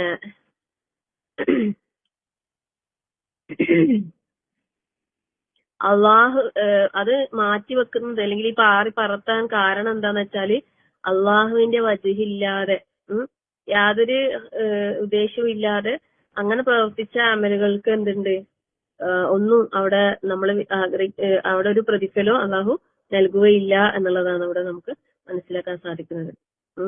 അപ്പം പിന്നെ നമ്മളുടെ പിന്നെ ഇബ്നുൽ ജൗസി റഹ്മത്തുള്ളാഹി പറയുന്ന നമ്മളുടെ കർമ്മങ്ങൾ, നമ്മൾ ചെയ്യുന്ന കർമ്മങ്ങൾ എന്ന് പറയുന്നത് ബാഹ്യമായ ശരീരവും ഇഖ്ലാസ് എന്ന് പറയുന്നത് അത് ആത്മാവുമാണ് എന്ന്. നമ്മൾ ഇഖ്ലാസ് കാണിക്കുന്നില്ലെങ്കിൽ, ഒരു കാര്യത്തിൽ നമ്മൾ ആത്മാർത്ഥത കാണിക്കുന്നില്ലെങ്കിൽ നമ്മൾ വെറുതെ അധ്വാനിച്ച് ക്ഷീണിക്കേണ്ട ആവശ്യമില്ല എന്ന് പറയും. കാരണം ആത്മാവില്ലെങ്കിൽ പിന്നെ ആ ശരീരത്തിന് എന്തില്ല, ഒരു വിലയുമില്ല, അല്ലാതെ ഒരു നിലനിൽപ്പും ഇല്ല. ആത്മാവില്ലാതെ ശരീരത്തിന് ജീവിക്കാൻ കഴിയൂല അല്ലെ?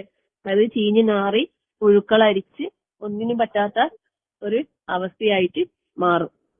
അള്ളാഹു കാത്തു രക്ഷിക്കട്ടെ.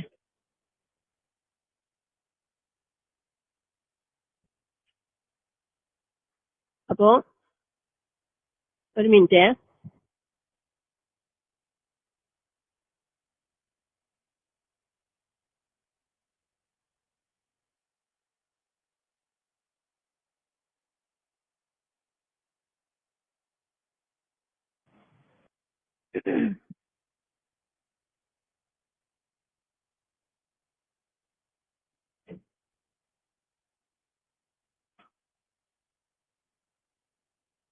അപ്പോ പിന്നെ ആത്മാവില്ലാത്ത ശരീരം അല്ലെ, അതുപോലെയാണ് ഇഖ്ലാസ് ഇല്ലാതെ കർമ്മങ്ങൾ ചെയ്ത് കഴിഞ്ഞാല് അതിന്റെ അവസ്ഥ, അതിന് യാതൊരു നിലനിൽപ്പില്ല.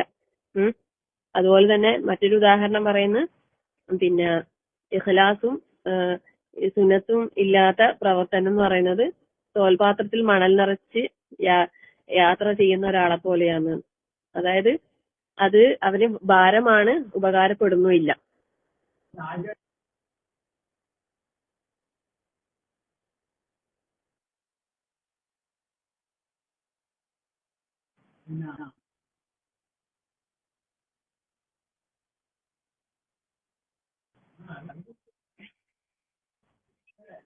അപ്പൊ പിന്നെ അതിനെ കൊണ്ട് യാതൊരു ഉപകാരവും ഇല്ല അല്ലെ. അത് കൊണ്ട് നടക്കുന്നതിനെ കൊണ്ട് എന്താ കാര്യമുള്ളത്? അത് വെയിറ്റ് ഇങ്ങനെ താങ്ങി നടക്കാന്നല്ലാതെ യാതൊരു ഇത് ആവശ്യമില്ല. അപ്പൊ ആ ഒരു കാര്യം നമ്മൾ ശ്രദ്ധിക്കാം. അതുപോലെ തന്നെ പറയുന്ന ഒരു കർമ്മം പിന്നെ ഇഖ്ലാസ് ഇല്ല എങ്കിൽ പിന്നെ അവിടെ എന്ത് വരും? പിന്നെ റിയാ വരും അല്ലെ.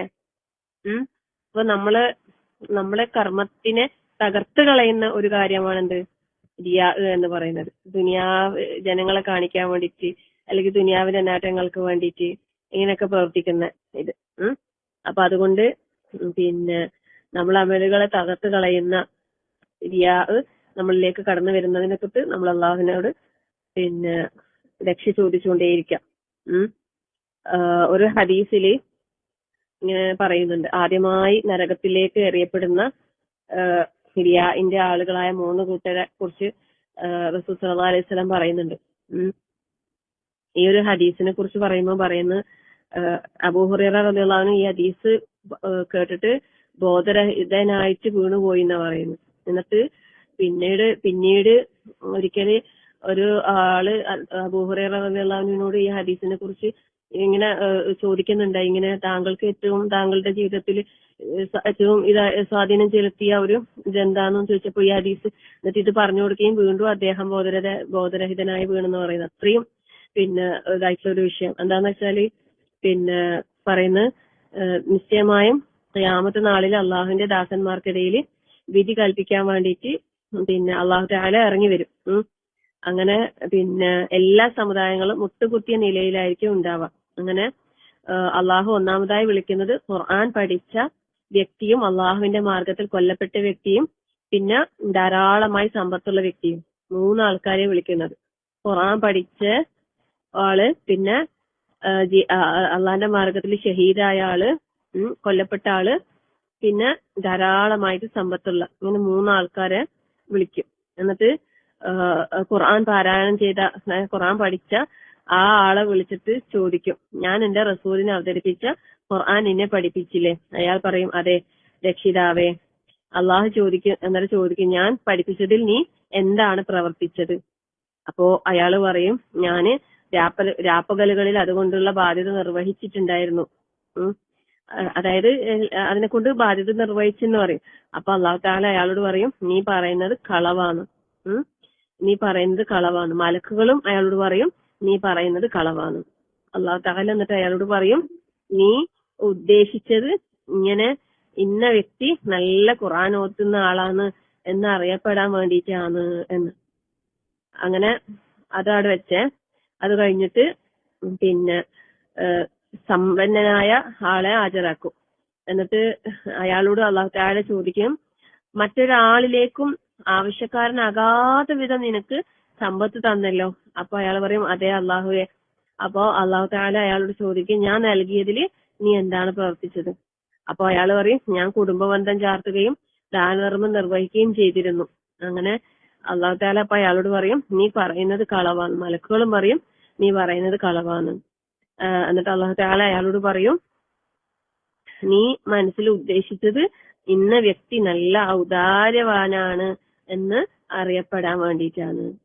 അങ്ങനെ അത് ആൾക്കാർ പറയും ചെയ്തിന്. നേരത്തെ മറ്റേതും അങ്ങനെ തന്നെ അത് പറയപ്പെട്ടിട്ടുണ്ട് എന്നാ പറയുന്നത്. അതായത് അയാളെ ഉദ്ദേശിച്ചത് ഇന്ന ആള് നല്ല ഖുർആൻ പാരായണക്കാരനാണ്, നല്ല ഇതാണെന്നൊക്കെ അങ്ങനെ ആൾക്കാർ പറയുമല്ലോ. അത് ആഗ്രഹിച്ച് അതുപോലെ ആവും ചെയ്തിട്ടുണ്ട്. അതുപോലെ ഈ മനുഷ്യനും ഉദ്ദേശിച്ചത് എന്താ, നല്ല അയാളെ ഭയങ്കര ഉദാര മനസ്കനാണ്, എല്ലാവർക്കും കൊടുക്കും, അങ്ങനെയെല്ലാം പറയുന്നത് കേൾക്കാൻ വേണ്ടിയിട്ടാണ്. അത് പറയപ്പെടുകയും ചെയ്തിട്ടുണ്ട്. അങ്ങനെ അത് കഴിഞ്ഞ് പിന്നെ അള്ളാന്റെ മാർഗത്തിൽ കൊല്ലപ്പെട്ട ആളെ ഹാജരാക്കപ്പെടും. എന്നിട്ട് അള്ളാഹു തആല അയാളോട് ചോദിക്കും, നീ ഏത് മാർഗത്തിലാണ് വധിക്കപ്പെട്ടത്? അപ്പൊ അയാൾ പറയും, നിന്റെ മാർഗത്തിൽ ജിഹാദ് ചെയ്തുകൊണ്ടാണ് ഞാൻ മരണപ്പെട്ടത്. അപ്പോ അയാൾ പറഞ്ഞ, നിന്റെ മാർഗത്തിൽ ജിഹാദ് ചെയ്യാൻ വേണ്ടി കൽപ്പിക്കപ്പെട്ട് അങ്ങനെ വധിക്കപ്പെടുന്നവരെ ജിഹാദ് ചെയ്തു. അള്ളാഹു തആല അപ്പൊ അയാളോട് പറയും, നീ പറയുന്നത് കളവാണ്. മലക്കുകളും പറയും, നീ പറയുന്നത് കളവാണ്. എന്നിട്ട് അള്ളാഹു തആല പറയും, നീ ഉദ്ദേശിച്ചത് ഇന്ന വ്യക്തി നല്ല ധീരനാണ് എന്ന് പറയപ്പെടാൻ വേണ്ടിയിട്ടാണ്. അതുപോലെ തന്നെ ആൾക്കാർ അത് പറഞ്ഞിട്ടുണ്ട് എന്നാ പറയുന്നത്. അങ്ങനെ റസൂൽ സല്ലല്ലാഹു അലൈഹി വസല്ലമ അബൂ ഹുറൈറ റളിയല്ലാഹു അൻഹു നോടാണല്ലേ ഈ ഹദീസ് റിപ്പോർട്ട് ചെയ്യുന്ന അബൂ ഹുറൈറ റളിയല്ലാഹു അൻഹു. അദ്ദേഹം പറയുന്നത്, പിന്നീട് റസൂൽ സല്ലല്ലാഹു അലൈഹി വസല്ലമ എന്റെ കാൽമുട്ടിൽ തട്ടിക്കൊണ്ട് പറഞ്ഞു, അബൂ ഹുറൈറ, അന്ത്യനാളിൽ നരകം കത്തിക്കപ്പെടുന്ന അള്ളാഹുവിന്റെ സൃഷ്ടികളിൽ ആദ്യത്തെ ആളുകൾ ഈ 3 കൂട്ടരാണ്. സുബ്ഹാനല്ലാഹ്, ലാ ഹൗല വലാ ഖുവത ഇല്ലാ ബില്ലാഹ്. അള്ളാഹു കാത്തുരക്ഷിക്കുമാറാകട്ടെ. ആമീൻ. ഒന്ന് ചിന്തിച്ചു നോക്കിയാട്ടെ, ഈ 3 വിഭാഗം ആളുകളെ ആദ്യം പിന്നെ നരകത്തിലേക്ക് കത്തിക്കപ്പെടുന്നത് ഈ 3 വിഭാഗം ആളുകളെ ആയിരിക്കും. ഒന്നാലോചിച്ച് നോക്ക് അല്ലേ? ഖുർആൻ പഠിച്ച് അള്ളാന്റെ മാർഗത്തിൽ ജിഹാദ് എന്ന് പറഞ്ഞാൽ എന്താന്നല്ലേ നമുക്കറിയാലോ, അത്രയും ശ്രേഷ്ഠതയുള്ള കാര്യമാണ്. അതുപോലെ സമ്പത്തും സൗകര്യവും ഉണ്ടായിട്ട് അത് കുറെ ആളുകൾക്ക് ഇങ്ങനെ ഉദാരമായിട്ട് ദാനധർമ്മങ്ങളൊക്കെ ചെയ്ത ആള്.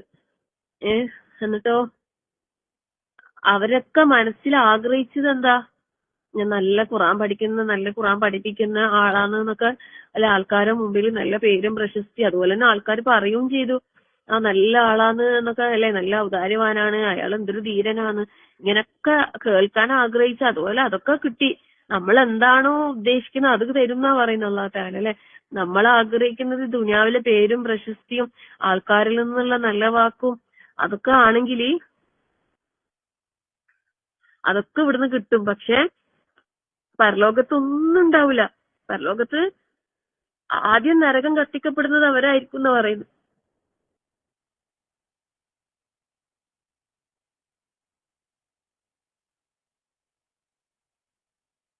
അള്ളാഹു കാത്തുരക്ഷിക്കുമാറാകട്ടെ. ആമീൻ. നമുക്ക് എപ്പോഴും നമ്മൾ ഏതൊരു കർമ്മത്തിലും ശരിയാ വന്നു പോകാതിരിക്കാൻ നമ്മൾ എപ്പോഴും ശ്രദ്ധിക്കുക. ഒരു തരത്തിലും.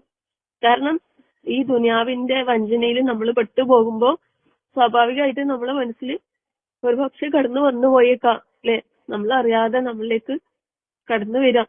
പിശാചിന്റെ ഓരോ തോന്നിപ്പിക്കലുകൾ നമ്മളെ ഹൃദയത്തിനുള്ളിൽ കടന്നു വരുമ്പോ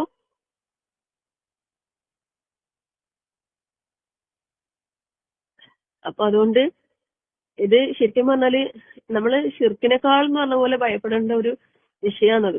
കാരണം അത്രയും നമ്മളെ അറിയാതെ ഒരു കർമ്മത്തിൽ നമ്മൾ ഇഖ്ലാസ് റിയാഇനെ കുറിച്ച് പറയുമ്പോൾ എന്താ പറയുന്നത്, അത് രണ്ടും കൂടി ഒന്നിച്ചുണ്ടാവൂല.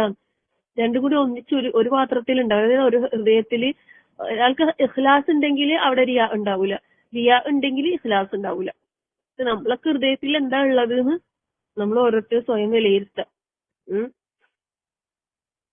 ഇപ്പൊ നമുക്കറിയാലേ ഇഖ്ലാസ് ഇല്ലാത്ത ഒരു പ്രവർത്തനം അള്ളാഹിന്റെ അടുത്ത് സ്വീകരിക്കപ്പെടുന്നെങ്കിൽ മുനാഫിക്കുകളെ കുറിച്ച് ഒരു ആക്ഷേപം പറയേണ്ട ആവശ്യമില്ല അല്ലെ. മുനാഫിക്കുകൾ എന്താ, അവര് ആളുകളുടെ മുമ്പിൽ നല്ല ആൾക്കാരല്ലേ അല്ലെ, നല്ല പോലെ തന്നെ നിൽക്കുന്നില്ലേ, നല്ല ആളത്രയും കൂടുമ്പോ നല്ലതായിട്ട് നിൽക്കുന്നുണ്ടല്ലോ. പക്ഷെ അവരെ മുനാഫിക്കുകളായിട്ട് മുദ്രകുത്തി നരകത്തിന്റെ ഏറ്റവും അടിത്തട്ടിലാന്ന് പറയാൻ കാരണം എന്താ, അവരുടെ കർമ്മങ്ങളിൽ ഇഖ്ലാസ് ഇല്ല അല്ലെ. അവർക്ക് ആള് കൂടെ കൂടികളായിട്ടാണ് നടക്കുന്നത്. നമ്മളിൽ നിഫാഖ് ഉണ്ടോ എന്നുള്ളത് നമ്മൾ ഓരോരുത്തരും പരിശോധിക്കണം. കാരണം മുനാഫിഖിന്റെ ഇതൊക്കെ പറയുമ്പോ നമ്മൾ വിചാരിക്കേണ്ടത് ഇത് നമ്മളെ കുറിച്ചൊന്നല്ല, നമ്മളൊന്നും ഇതിലൊന്നും ഇല്ല, അങ്ങനെയൊന്നും വിചാരിക്കണ്ടല്ലോ. നമ്മൾ അത്രയും ഭയപ്പെടേണ്ട ഒരു വിഷയാണിത്. അപ്പം സഹാബാക്കൾക്കും താബീങ്ങൾക്കും സലഫു സാലിഹ്യങ്ങളായ നല്ല ആളുകൾക്കും എല്ലാം ഉണ്ടായ ആ ഒരു ഇഖ്ലാസ്, അവരുടെ ജീവിതത്തിൽ അവര് ഇഖ്ലാസ് എന്ന് പറയുന്നത് അത് വളരെ കാത്തു സൂക്ഷിച്ച ആൾക്കാരായിരുന്നു അല്ലെ.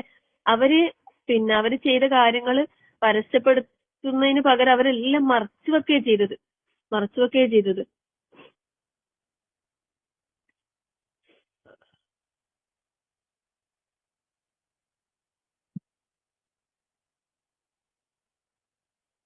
ഒരു അമ്രുബിൻ ഖൈസ് സൽഫുകളിൽ ഭയങ്കരമായിട്ട് നല്ല ഇബാദത്തും നല്ല ഇതൊക്കെ എടുക്കുന്ന ഒരു പണ്ഡിതൻ, അദ്ദേഹത്തെ കുറിച്ച് പറയുന്നു. അദ്ദേഹം എന്തെങ്കിലും വിഷയത്തിൽ ഇങ്ങനെ സംസാരിക്കുമ്പോ കരച്ചിൽ വരുമ്പോ അദ്ദേഹം മതിലിന്റെ ഭാഗത്തേക്ക് ഇങ്ങനെ തിരിഞ്ഞിട്ട് ആളുകളോട് പറയും, അതെനിക്ക് ബാധിച്ചൊരു ചെറിയൊരു ജലദോഷം മാത്രമാണ്. സുബ്ഹാനല്ലാഹ് ലാ ഹൗല വലാ ഖുവത ഇല്ലാ ബില്ലാഹ്. നമുക്കൊക്കെ എപ്പോഴാണ് അള്ളാഹുവേ ഈ ഒരു തരത്തിലുള്ള ഈമാൻ അള്ളാഹു തരാനില്ലേ.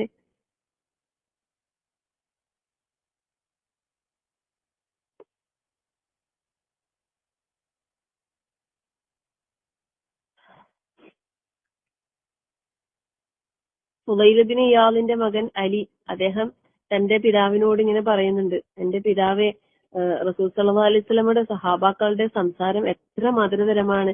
അപ്പൊ അദ്ദേഹം ഇപ്പൊ പറയുന്നു, എന്റെ പൊന്നു മോനെ, അത് അത്രയും മാധുര്യമുള്ളതാകാനുള്ള കാരണം എന്താ അറിയോ? അപ്പൊ അദ്ദേഹം പറഞ്ഞില്ല. അപ്പൊ പറയുന്നു, എന്താ അറിയോ, അതിലൂടെ അവർ ലക്ഷ്യം വെച്ചത് അള്ളാഹുവിനെ മാത്രാണ്. ഇപ്പൊ നമ്മൾ ഓരോരുത്തരുടെയും ലക്ഷ്യം അതന്നെയാണ്. ലക്ഷ്യം നമ്മളെ പലപ്പോഴും നമ്മളെ നേരായ മാർഗത്തിൽ നിന്ന് നമ്മളെ തെറ്റിച്ച് കളയുന്നുണ്ട് അല്ലെ.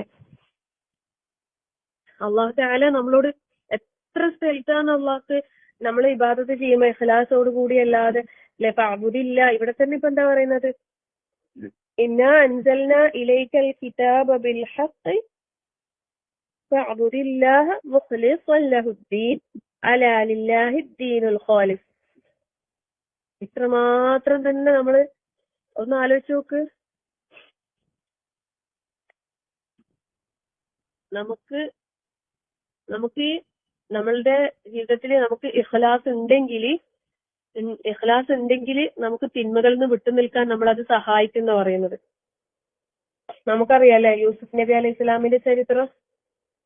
യൂസുഫ് നബി അലൈഹി സ്വലാം ആ രാജകൊട്ടാരത്തിൽ താമസിക്കുന്ന സമയത്ത് അവിടുത്തെ രാജാവിന്റെ പത്നി ഇല്ലേ, സുന്ദരിയായ അവള് വന്നിട്ട് യൂസുഫ് അലൈഹി സ്വലാമിനെ വശീകരിക്കാൻ ശ്രമിച്ച സന്ദർഭത്തില് അവർക്ക് ആ ഒരു ദുഷ്പ്രവൃത്തിയിൽ നിന്ന് വിട്ടുനിൽക്കാൻ അവരെ സഹായിച്ചത് പറയുന്നു അവിടെ ഇഖ്ലാസ് ആയിരുന്നു. ആ സൂറത്ത് യൂസുഫില് നാലാമത്തെ ആയത്തിൽ പറയുന്ന പോലെ ഖദ് ഹമ്മത് ബിഹി വഹമ്മ ബിഹാ ലൗലാ ആ ബുർഹാന റബ്ബിക് കദാലിക ലിനസ്രിഫ അൻഹു സൂഅ വൽ ഫഹ്ശാ ഇന്നഹു മിൻ ഇബാദിനൽ മുഖ്ലസീൻ. നോക്കിയിട്ട് അല്ലേ, അവിടെ പിന്നെ അവൾക്ക് യൂസുഫ് അലൈഹി ഇസ്ലാമിലാണ് ആഗ്രഹം വന്നത് അല്ലേ, പക്ഷെ അവിടെ പിന്നെ യൂസുഫ് നബി അലൈഹി ഇസ്ലാമിനെ ആ ഒരു തിന്മയിൽ നിന്ന് നീതിവൃത്തിയിൽ നിന്ന് തിരിച്ചുവിടാൻ അവിടെ രക്ഷപ്പെടുത്തിയതിന്റെ കാരണം പറയുന്നത് എന്താന്ന് വെച്ചാല് എന്തിനു വേണ്ടിയാണ്? ഇന്നഹു മിൻ ഇബാദിനൽ മുഖ്ലസീൻ എന്ന് പറഞ്ഞത്. തീർച്ചയായും അവൻ എന്താണ്?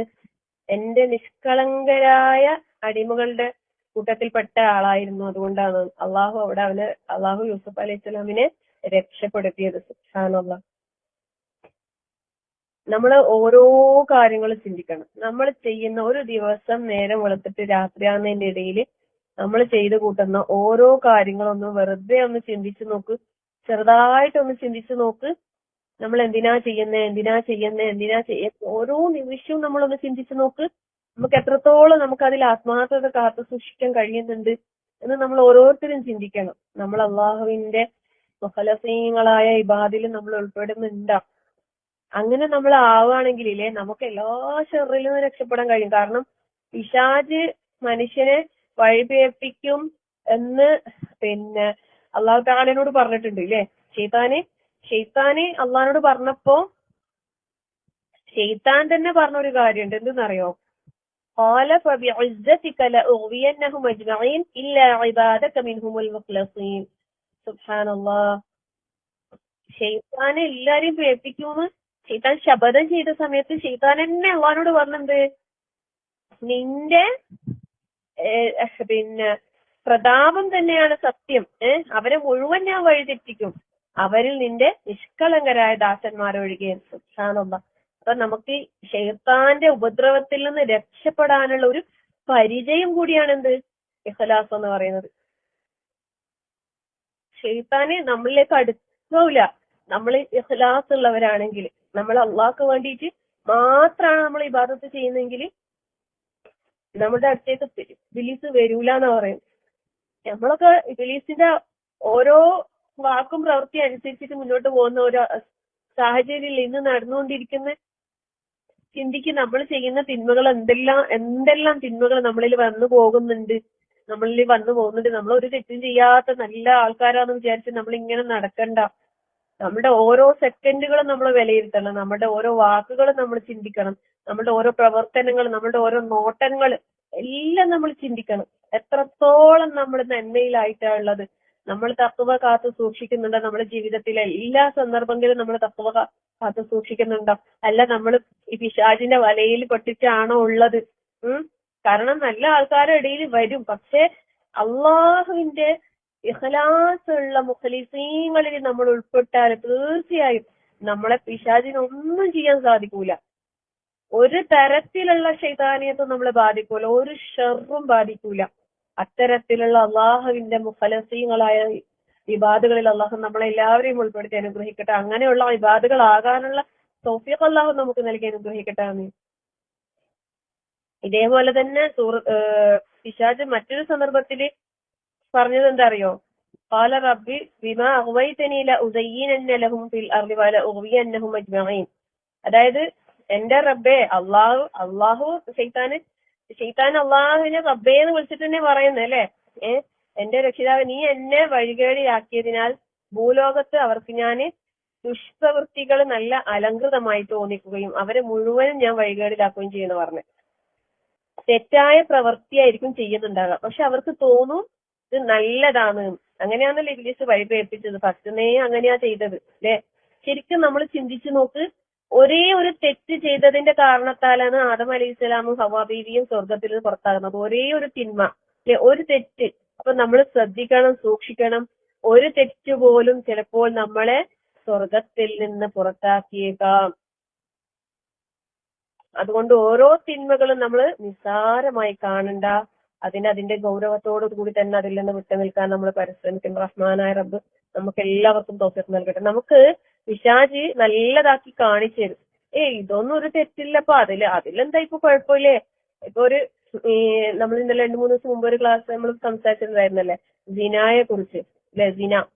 സത്യത്തില് അവിടെ ആ വസീസ എന്ന് പറയുന്ന ആ വലിയ അത്രയും ഈമാനുള്ള വലിയൊരു മതപണ്ഡിതനായ ആ സമൂഹത്തിൽ അത്രയും നല്ലൊരു വ്യക്തിത്വമായിട്ട് അറിയപ്പെടുന്ന ആ വ്യക്തിക്ക് അവിടെ സംഭവിച്ചത് എന്താ? അള്ളാഹുവിന്റെ ഒരു കൽപ്പന അല്ലെ, വലാ തഖറബുസിന, വ്യഭിചാരത്തോട് നീ അടുത്തു പോകരുത്, നോട്ടത്തെ നിയന്ത്രിക്കണം എന്ന് പറഞ്ഞിട്ടുണ്ടായിരുന്നു അല്ലാഹു തആല പരിശുദ്ധ ഖുർആനിൽ നമ്മളോട്. പുരുഷന്മാരോടും സ്ത്രീകളോടും പ്രത്യേകം പ്രത്യേകം എടുത്തു പറഞ്ഞിട്ടുണ്ട് അല്ലാഹു തആല. വഖുല്ലിൽ മുഅ്മിനീന വഖുല്ലിൽ മുഅ്മിനാത്തി എന്ന് പറഞ്ഞിട്ട് യഗ്ദുദ്ന മിൻ അബ്സ്വാരിഹിൻ. അങ്ങനെ വേറെ വേറെ രണ്ടായത്തിൽ വേറെ വേറെ അള്ളാഹു പ്രത്യേകം പുരുഷന്മാരോടും സ്ത്രീകളോടും പ്രത്യേകം പ്രത്യേകം ഉണർത്തിയ കാര്യമാണ് എന്ത്? നിങ്ങളുടെ കണ്ണുകളെ, നിങ്ങളുടെ നോട്ടത്തെ നിയന്ത്രിക്കണം. അലി റളിയല്ലാഹുവിനോട് പ്രത്യേക റസൂൽ സല്ലല്ലാഹു അലൈഹി വസല്ലം ഉപദേശം കൊടുക്കുമ്പോൾ പറയുന്നുണ്ട് അല്ലെ, അലി നീ ഒരു നോട്ടം നോക്കിയതിനെ തുടർന്ന് വീണ്ടും വീണ്ടും എന്താക്കരുത്, രണ്ടാമത് ആ നോട്ടം തുടർത്തരുത്. സുബ്ഹാനല്ലാഹ്. ഈ കൽപ്പനകളൊക്കെ നമ്മൾ പാലിക്കുന്നുണ്ടാ? ചിന്തിക്ക്. അന്യ പുരുഷന്മാരിലേക്കുള്ള നോട്ടത്തെ നമ്മൾ ഈ കൺട്രോൾ നമ്മൾ കൊടുക്കുന്നുണ്ട് നമ്മളെ കണ്ണുകൾക്ക്? നമ്മൾ ഈ നോട്ടത്തിന്റെ കാര്യത്തിൽ നമ്മൾ സൂക്ഷിക്കുന്നുണ്ടാ? നമ്മൾ സൂക്ഷ്മത പാലിക്കുന്നുണ്ടാ? അള്ളാന്റെ ഒരു കൽപ്പനയല്ലേ ഇത്? ഈ കൽപ്പന നമ്മൾ എത്രത്തോളം പ്രാവർത്തികമാക്കുന്നുണ്ട്? ഇന്നത്തെ ലോകത്തെ ഈ ഒരു ജീവിത സാഹചര്യങ്ങളിൽ നമുക്ക് എത്രത്തോളം ഈ വിഷയത്തിലൊക്കെ സൂക്ഷ്മത പാലിക്കാൻ കഴിയുന്നുണ്ട്? പോണ്ടാന്ന് പറഞ്ഞാൽ പോകാണ്ടിരിക്കുന്നത് ഏറ്റവും നല്ലത്. എവിടാ? പുറത്ത്. സ്ത്രീകളെ സംബന്ധിച്ചിടത്തോളം പ്രത്യേകിച്ച് അല്ലേ, പെണ്ണിന് ഏറ്റവും ഹൈറ് വീട് തന്നെയാണ്. വീടിന്റെ ഉള്ളിൽ ഇരിക്കുന്നതിന് ഏറ്റവും നല്ല എല്ലാ ഫിറ്റ്നയിൽ നിന്ന് രക്ഷപ്പെടാൻ. ഈ പെണ്ണുങ്ങൾ പുറത്തു പോകുമ്പോഴാണ് ആണുങ്ങന്മാർക്ക് ഇടങ്ങാറാകുന്നത്. എന്റെ മാപ്പിളയിൽ ചില സമയത്ത് പറയും ആ കൊറോണയും നല്ലത്. ഞാൻ പറയും നിങ്ങൾ അങ്ങനെ പറയല്ലേ. അല്ല, ഈ പെണ്ണുങ്ങന്മാർ ഇങ്ങനെ കാണണ്ടാലോ, എന്താണ് ഇന്ന് രാവിലെയും കൂടി പറഞ്ഞു. ഇപ്പൊ എന്താ വേഷം മാറി മാറി മാറി ഒരു വല്ലാത്ത കോലത്തിലാണ്. അതിന്റെ അടുത്ത് ഇവരുടെ ഷോപ്പിന്റെ അടുത്ത് ഒരു പിന്നെ എയർ ഹോസ്റ്റസിന്റെ ഇങ്ങനെ പഠിക്കുന്ന ഒരു കോളേജ് തുടങ്ങിയിട്ടുണ്ടോ, വേറെ എന്താ പേര് പറഞ്ഞു. അള്ളാഹുവേ, നീ എന്തെല്ലാം കാണേണ്ടി വരും ഇവർ പറയുന്ന നടന്ന് മാറേണ്ടി വരും തോന്നുന്നുണ്ട്. അത്രക്കും കണ്ടാൽ അറപ്പ് തോന്നുന്ന രീതിയിലല്ലേ നമ്മളെ ഉമ്മത്തിലെ കുട്ടികൾ പോലും വേഷം ധരിക്കുന്നത്. സുബ്ഹാനല്ലാഹ്. കണ്ണുകൾ താഴ്ത്താൻ പറഞ്ഞെന്ന് പറഞ്ഞാൽ ഈ കണ്ണുകളെ അവര് എല്ലാ നിലക്കും രണ്ട് വിധത്തിലും കുറ്റം വരില്ലേന്ന്, കുറ്റക്കാരാക്കില്ലേന്ന് മറ്റുള്ളവരെയും കൂടി. അതൊന്നും ഒരു പ്രശ്നമില്ലാത്ത ഒരു കാലഘട്ടമായി മാറിക്കൊണ്ടിരിക്കുന്നല്ലേ. അള്ളാഹു കാത്തുരക്ഷിക്കട്ടെ. ആമീൻ. അപ്പൊ നമ്മൾ സൂക്ഷിക്കാൻ പറഞ്ഞ നമ്മളോട് അള്ളാഹു താല പറഞ്ഞ നമ്മൾ സൂക്ഷിക്കുക തന്നെ ചെയ്യണം അല്ലെ. അപ്പൊ നമ്മള് അവിടെയും ഇഷാജ് പറഞ്ഞത് എന്താണ്? അവര് ചെയ്യുന്ന ദുഷ്പ്രവൃത്തികൾ അവർക്ക് അലങ്കൃതമാക്കി തോന്നിപ്പിക്കും. ഇപ്പൊ ഇന്നങ്ങനെയല്ലേ, ഇപ്പൊ ഈ വേഷം ധരിക്കുന്ന വിഷയത്തില് പെൺകുട്ടികള് പിന്നെ ശരീരത്തിന്റെ ആകാര വടിവൊക്കെ കാണുന്ന രീതിയിൽ വസ്ത്രം ധരിക്കുമ്പോൾ അതൊന്നും ആർക്കും ഒരു തെറ്റായിട്ട് തോന്നുന്നില്ല. അവർക്കും തോന്നുന്നില്ല, അവരെ കൊണ്ടു നടക്കുന്ന മാതാപിതാക്കൾക്കും തോന്നുന്നില്ല അല്ലേ. സ്ലീവ്ലെസ് ഡ്രസ്സ് ഇടുന്നതിനൊന്നും കുഴപ്പമില്ല, കാലിന്റെ തുടകൾ കാണുന്ന രീതിയിലുള്ള ഡ്രസ്സ് ധരിക്കുന്നതിന് പ്രശ്നമില്ല, വയറും എല്ലാം കാണിച്ചിട്ട് ഒരു കുഴപ്പമില്ലാതെ മാതാപിതാക്കൾ സ്വന്തം മക്കളെ കൊണ്ടു നടക്കുന്നതെല്ലാം കാണുമ്പോൾ സങ്കടം തോന്നൂലേ നമുക്ക്? പഠിച്ചോനെ എല്ലാവർക്കും അള്ളാഹു ഹിദായത്ത് നൽകി അനുഗ്രഹിക്കട്ടെ. അള്ളാഹു അവർക്ക് സത്യത്തെ മനസ്സിലാക്കാനും അത് ഉൾക്കൊള്ളാനും ഒരു ജീവിതത്തിൽ പകർത്താനും പ്രാവർത്തികമാക്കാനും നമുക്ക് എല്ലാവർക്കും അള്ളാഹു തൗഫീഖ് പ്രദാനം ചെയ്യട്ടെ. ആമീൻ. അപ്പോ ഇഖ്ലാസ്, ഇവിടെ എല്ലാം ഇഖ്ലാസ് തന്നെയാണ്. നമുക്ക് അവിടെ അള്ളാഹു തആല പറഞ്ഞത് എന്താ അറിയോ? ഇല്ലാ ഇബാദക മിൻഹുൽ മുഖ്ലസീൻ. ഇഷാദ് പറയുന്നതായിട്ട് അള്ളാഹു തആല നമുക്ക് പറഞ്ഞു തരുന്നതാണ്. എല്ലാരും ഞാൻ വഴികേടിലാക്കും തീർച്ച, എന്നാൽ അവരുടെ കൂട്ടത്തിൽ നിന്ന് നിന്റെ ഇഖ്ലാസുള്ള നിഷ്കളങ്കരായ ദാസന്മാരൊഴികെ അവരൊഴിവാക്കിയിട്ടുണ്ട്. അപ്പോ ഇഖ്ലാസിൽ നമുക്ക് എന്ത് വരാൻ പാടില്ല? ചോർച്ച സംഭവിക്കാൻ പാടില്ല. നമ്മുടെ ഇഖ്ലാസിൽ ചോർച്ച സംഭവിക്കുമ്പോ ആ ഗ്യാപ്പിലൂടെ ആര് കയറും? പിശാച് നമ്മളിലേക്ക് സ്വാധീനം ചെലുത്താൻ തുടങ്ങും.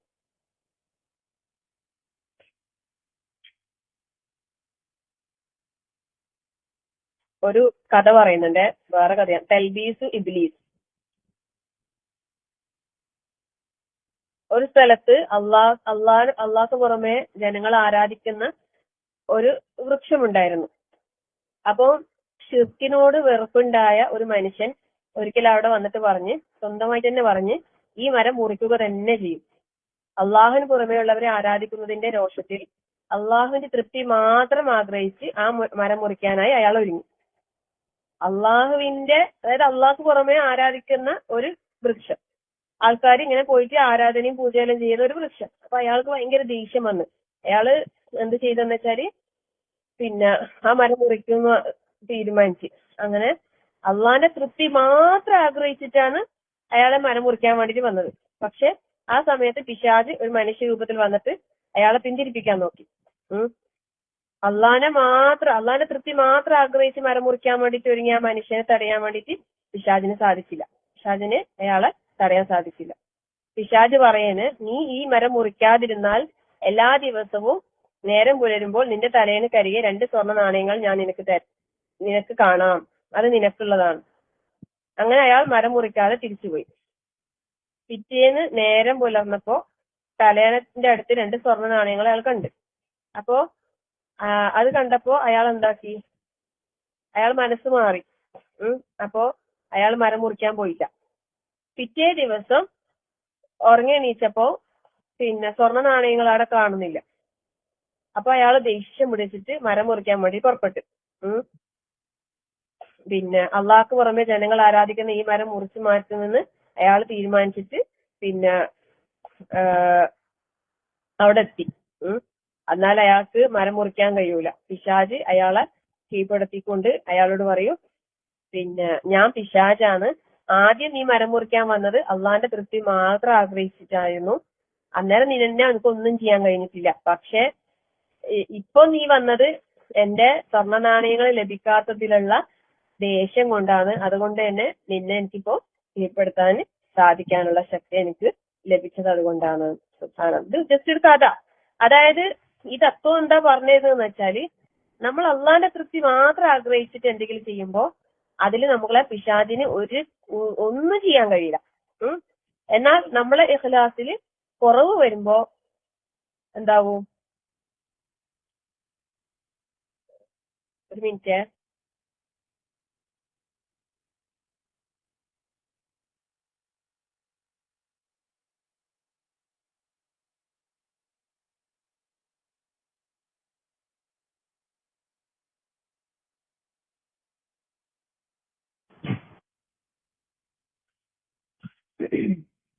അപ്പോ പിന്നെ ഇവിടെ നമുക്ക് മനസ്സിലാക്കി തരുന്ന ഒരു കാര്യം എന്താന്ന് വെച്ചാല്, നമ്മളെ ഇഖ്ലാസിലെ കുറവ് വരുന്നതിനനുസരിച്ചിട്ട് നമ്മളിൽ എന്താകും?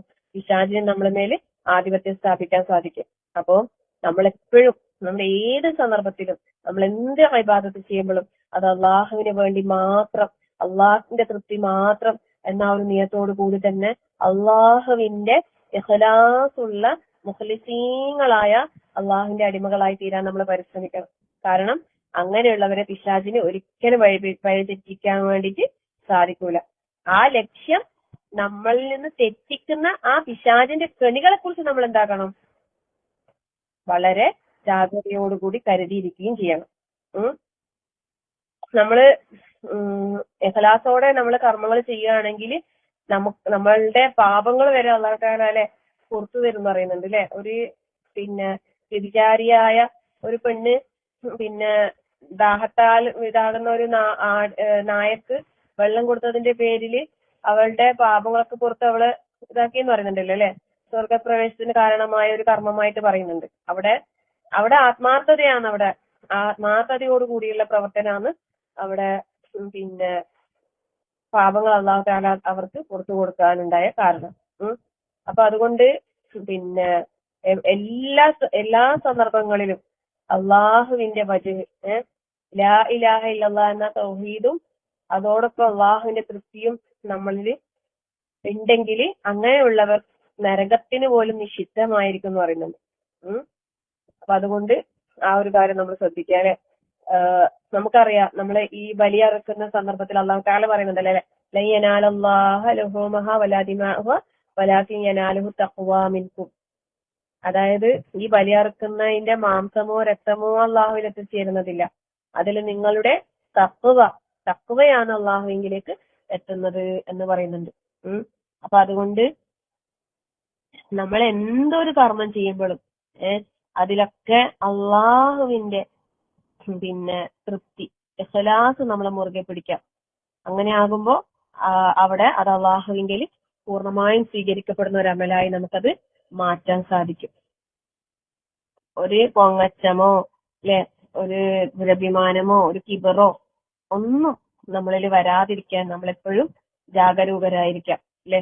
ശരിക്കും ഇപ്പോ ഹജ്ജിന്റെ സമയമാണല്ലോ അല്ലെ? എല്ലാവരും ഹജ്ജ് കർമ്മങ്ങൾക്ക് വേണ്ടി തയ്യാറെടുപ്പുകൾ നടന്നുകൊണ്ടിരിക്കുന്ന ഒരു സമയം. ഒരുപാട് ആൾക്കാർ യാത്ര പുറപ്പെട്ടു, കുറെ ആൾക്കാർ ഇങ്ങനെ പുറപ്പെടാൻ സന്നദ്ധരായിരിക്കുന്നു.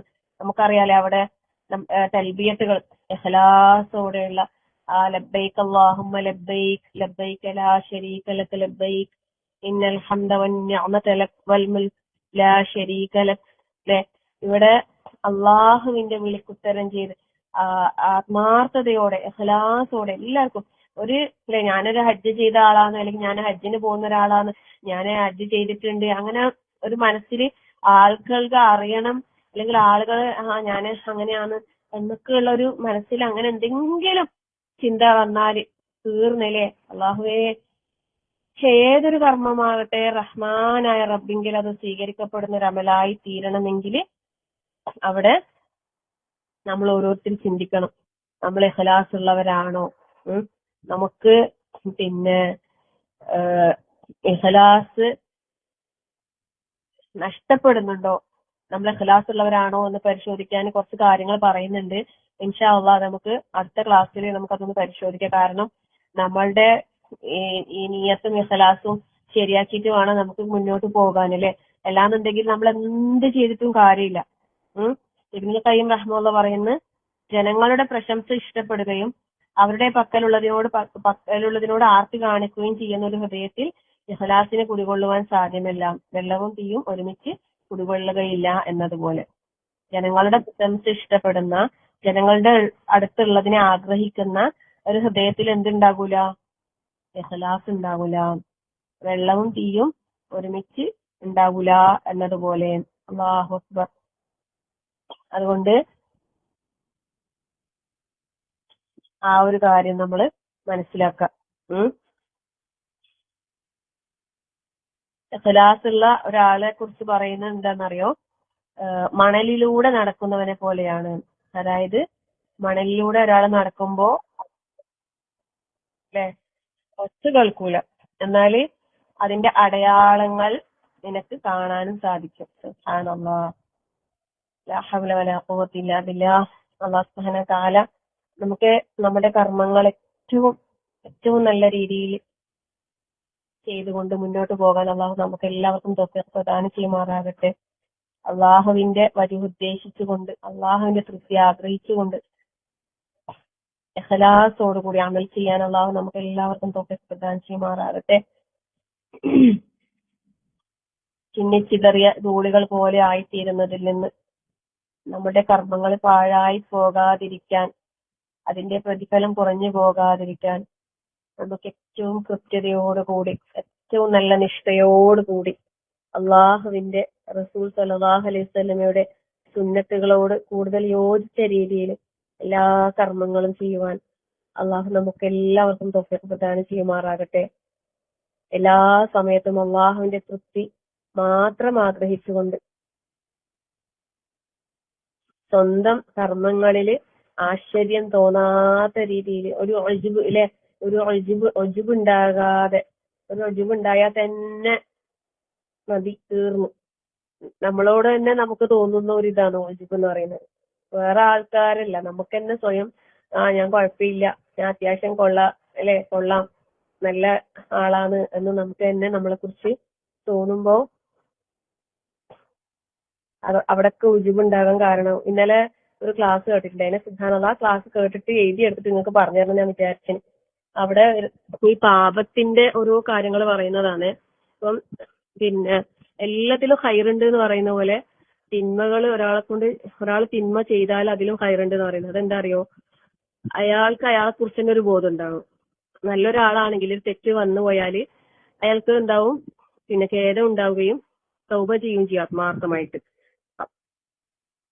അപ്പം അയാള് തൗബ ചെയ്യുന്നതിലൂടെ അള്ളാഹുവിലേക്ക് ഏറ്റവും അടുത്ത ഒരാളും ഇഷ്ടപ്പെട്ട ഒരാളും ആവും ചെയ്യും.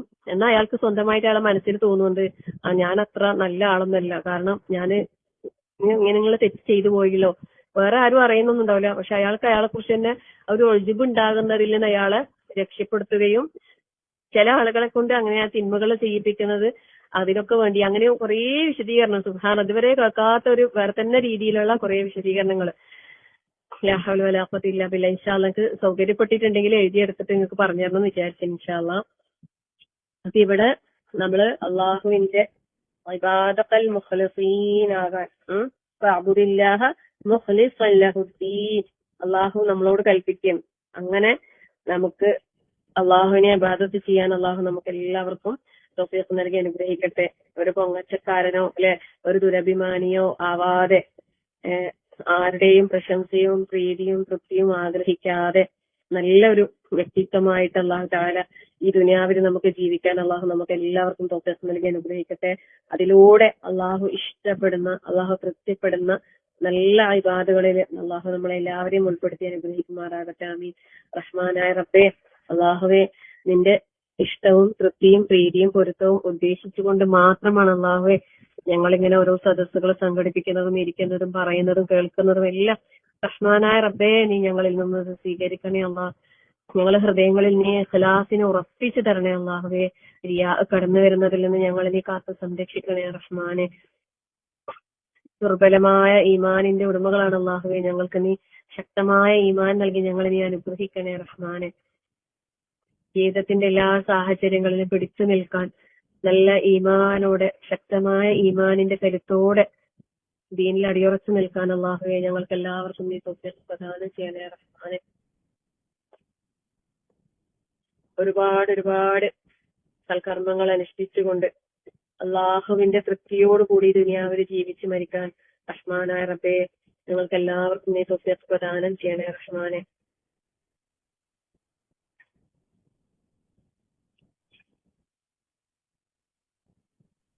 നീ ആഗ്രഹിക്കുന്ന രീതിയിൽ, നീ ഇഷ്ടപ്പെടുന്ന രീതിയിൽ ഞങ്ങളുടെ അമലുകളെ നന്നാക്കാൻ ഞങ്ങൾക്ക് എല്ലാവർക്കും നീ തൗഫീഖ് പ്രദാനം ചെയ്യണേ അള്ളാഹുവേ. നിന്റെ കാരുണ്യവും ഔദാര്യവും ഉണ്ടെങ്കിൽ മാത്രമേ ഞങ്ങൾക്ക് ഈ ദുനിയാവിലും നാളെ ആഖിറത്തിലും വിജയം ഉണ്ടാവുകയുള്ളൂ അള്ളാഹുവേ. ഈ കരുണ ചൊരിയുന്ന നല്ല ആളുകളുടെ കൂട്ടത്തിൽ അള്ളാഹുവേ ഞങ്ങളെല്ലാവരെയും ഉൾപ്പെടുത്തി അനുഗ്രഹിക്കണേ റഹ്മാനെ. ജീവിതത്തിന്റെ എല്ലാ സാഹചര്യങ്ങളിലും നിന്റെ ദീൻ മുറുകെ പിടിച്ചുകൊണ്ട് പതറിപ്പോകാത്ത നല്ല ഉറച്ച സബാത്തോടുകൂടി സിറാത്തുൽ മുസ്തഖീമിലായിക്കൊണ്ട് ഈ ദുനിയാവിൽ ജീവിച്ചു മരിക്കാൻ ഞങ്ങൾക്ക് എല്ലാവർക്കും നീ തൗഫീഖ് പ്രദാനം ചെയ്യണേ റഹ്മാനെ. ഞങ്ങളുടെ കർമ്മങ്ങളുടെ അവസാനം ഏറ്റവും നല്ലതാക്കി തരണേ റഹ്മാനെ. ഈ ദുനിയാവിൽ നിന്ന് ഇവിടെ പറയുന്ന ആ ഒരു അവസരം അല്ലാഹുവേ അത് ഏറ്റവും നല്ല സന്തോഷത്തിന്റെ നിമിഷങ്ങളാക്കി ഞങ്ങൾക്ക് നീ മാറ്റി തരണേ റഹ്മാനെ. ലാ ഇലാഹ ഇല്ലല്ലാഹ് എന്ന കലിമ ഉച്ചരിച്ചുകൊണ്ട് മരിക്കുവാനുള്ള സൗഭാഗ്യം റഹ്മാനായ റബ്ബേ ഞങ്ങൾക്ക് എല്ലാവർക്കും നീ പ്രദാനം ചെയ്യണേ നാഥാ. ഞങ്ങളിൽ നിന്ന് വന്നു പോയ തെറ്റുകുറ്റങ്ങളെ നാഥാ നീ പരിഹരിച്ചുകൊണ്ട് ഞങ്ങളുടെ കർമ്മങ്ങൾ നീ സ്വീകരിക്കണേ അല്ലാ. ചെയ്തു പോയ തിന്മകളെ നീ നന്മകളാക്കി മാറ്റിത്തരണേ റഹ്മാനെ. ഒരുപാട് അമല സ്വാലിഹാത്തുകൾ ചെയ്യാനുള്ള നല്ല ആരോഗ്യം, നല്ല ആഫിയത്ത്, നല്ല സിഹത്ത്, നല്ല ഖുവ്വത്ത്, നല്ല നിശാത്ത് അല്ലാഹുവേ ഞങ്ങൾക്ക് നൽകി നീ അനുഗ്രഹിക്കണേ റഹ്മാനെ. എല്ലാവിധ അലസതയിൽ നിന്നും വിശുദ്ധിയിൽ നിന്നും വീരത്വത്തിൽ നിന്നും മറ്റു പ്രയാസങ്ങളിൽ നിന്നും അതാ ഞങ്ങളെല്ലാവരെയും നീ കാത്ത് സംരക്ഷിക്കണേ റഹ്മാനെ. ഏറ്റവും നല്ല ഈമാനുള്ള ഹൃദയത്തിന്റെ ഉടമകളാക്കി തീർക്കണേ റഹ്മാനെ. ഞങ്ങളിൽ നിന്ന് രോഗികളായി പ്രയാസപ്പെടുന്നവരുണ്ട് അല്ലാഹുവേ, അവർക്കൊക്കെ നീ രോഗങ്ങൾക്ക് ശിഫയും ആശ്വാസവും നൽകി അനുഗ്രഹിക്കണേ റഹ്മാനെ. ഞങ്ങളുടെ പ്രിയപ്പെട്ട അസീത ഇപ്പോഴും ഹോസ്പിറ്റലിൽ തന്നെയാണ്, അവർ ICUവിൽ തന്നെയാണുള്ളത്. സജീവമായിട്ട് നമ്മളെല്ലാ ക്ലാസ്സുകളും എപ്പോഴും കേൾക്കുകയും സലാം പറയാനും മടക്കാനും ഇടയ്ക്കൊക്കെ സംസാരിക്കാനും ഒക്കെ നല്ല ഇത് കാണിക്കുന്ന നമ്മളെ സ്വന്തം അസീത അവരിപ്പോഴും ഹോസ്പിറ്റലിൽ തന്നെയാണുള്ളത്. എല്ലാവരും ആത്മാർത്ഥമായിട്ട് ദുആയിൽ ഉൾപ്പെടുത്തുക. അവർക്ക് അല്ലാഹു തആല പൂർണ്ണമായി ശിഫ നൽകി അനുഗ്രഹിക്കട്ടെ. നല്ല ആരോഗ്യത്തോടെ ഹോസ്പിറ്റലിൽ വിടാനും നമ്മളുടെ കൂടെ നേരത്തെ ഉണ്ടായതിനേക്കാളും ഉന്മേഷത്തോടെ ഉത്സാഹത്തോടെ നമ്മുടെ കൂടെ കഴിയാൻ അല്ലാഹു തൗഫീഖ് നൽകി അനുഗ്രഹിക്കട്ടെ. ആമീൻ. അതുപോലെ തന്നെ പ്രയാസപ്പെടുന്ന എല്ലാ രോഗികൾക്കും അല്ലാഹു ശിഫയും ആശ്വാസവും സമാധാനവും ക്ഷമയും നൽകി അനുഗ്രഹിക്കട്ടെ.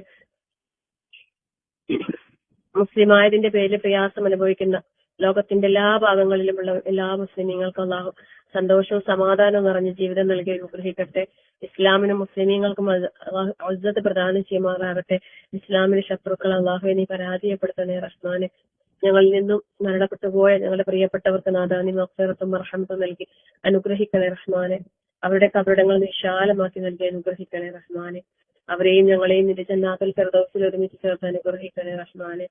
ربنا هب لنا من أزواجنا وذرياتنا قرة أعين واجعلنا للمتقين إماما.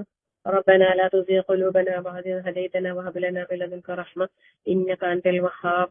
اللهم اغفر للمؤمنين والمؤمنات والمسلمين والمسلمات والأحياء منكم والأموات إنك مجيب الدعوات يا قاضي الحاجات. اللهم أجرنا من النار، اللهم أجرنا من النار، اللهم أجرنا من النار وادخلنا الجنة يا رب العالمين. ربنا آتنا في الدنيا حسنة وفي الآخرة حسنة وقنا عذاب النار. ربنا تقبل منا إنك أنت السميع العليم وتب علينا إنك أنت التواب الرحيم. آمين آمين برحمتك يا أرحم الراحمين. وصلى الله على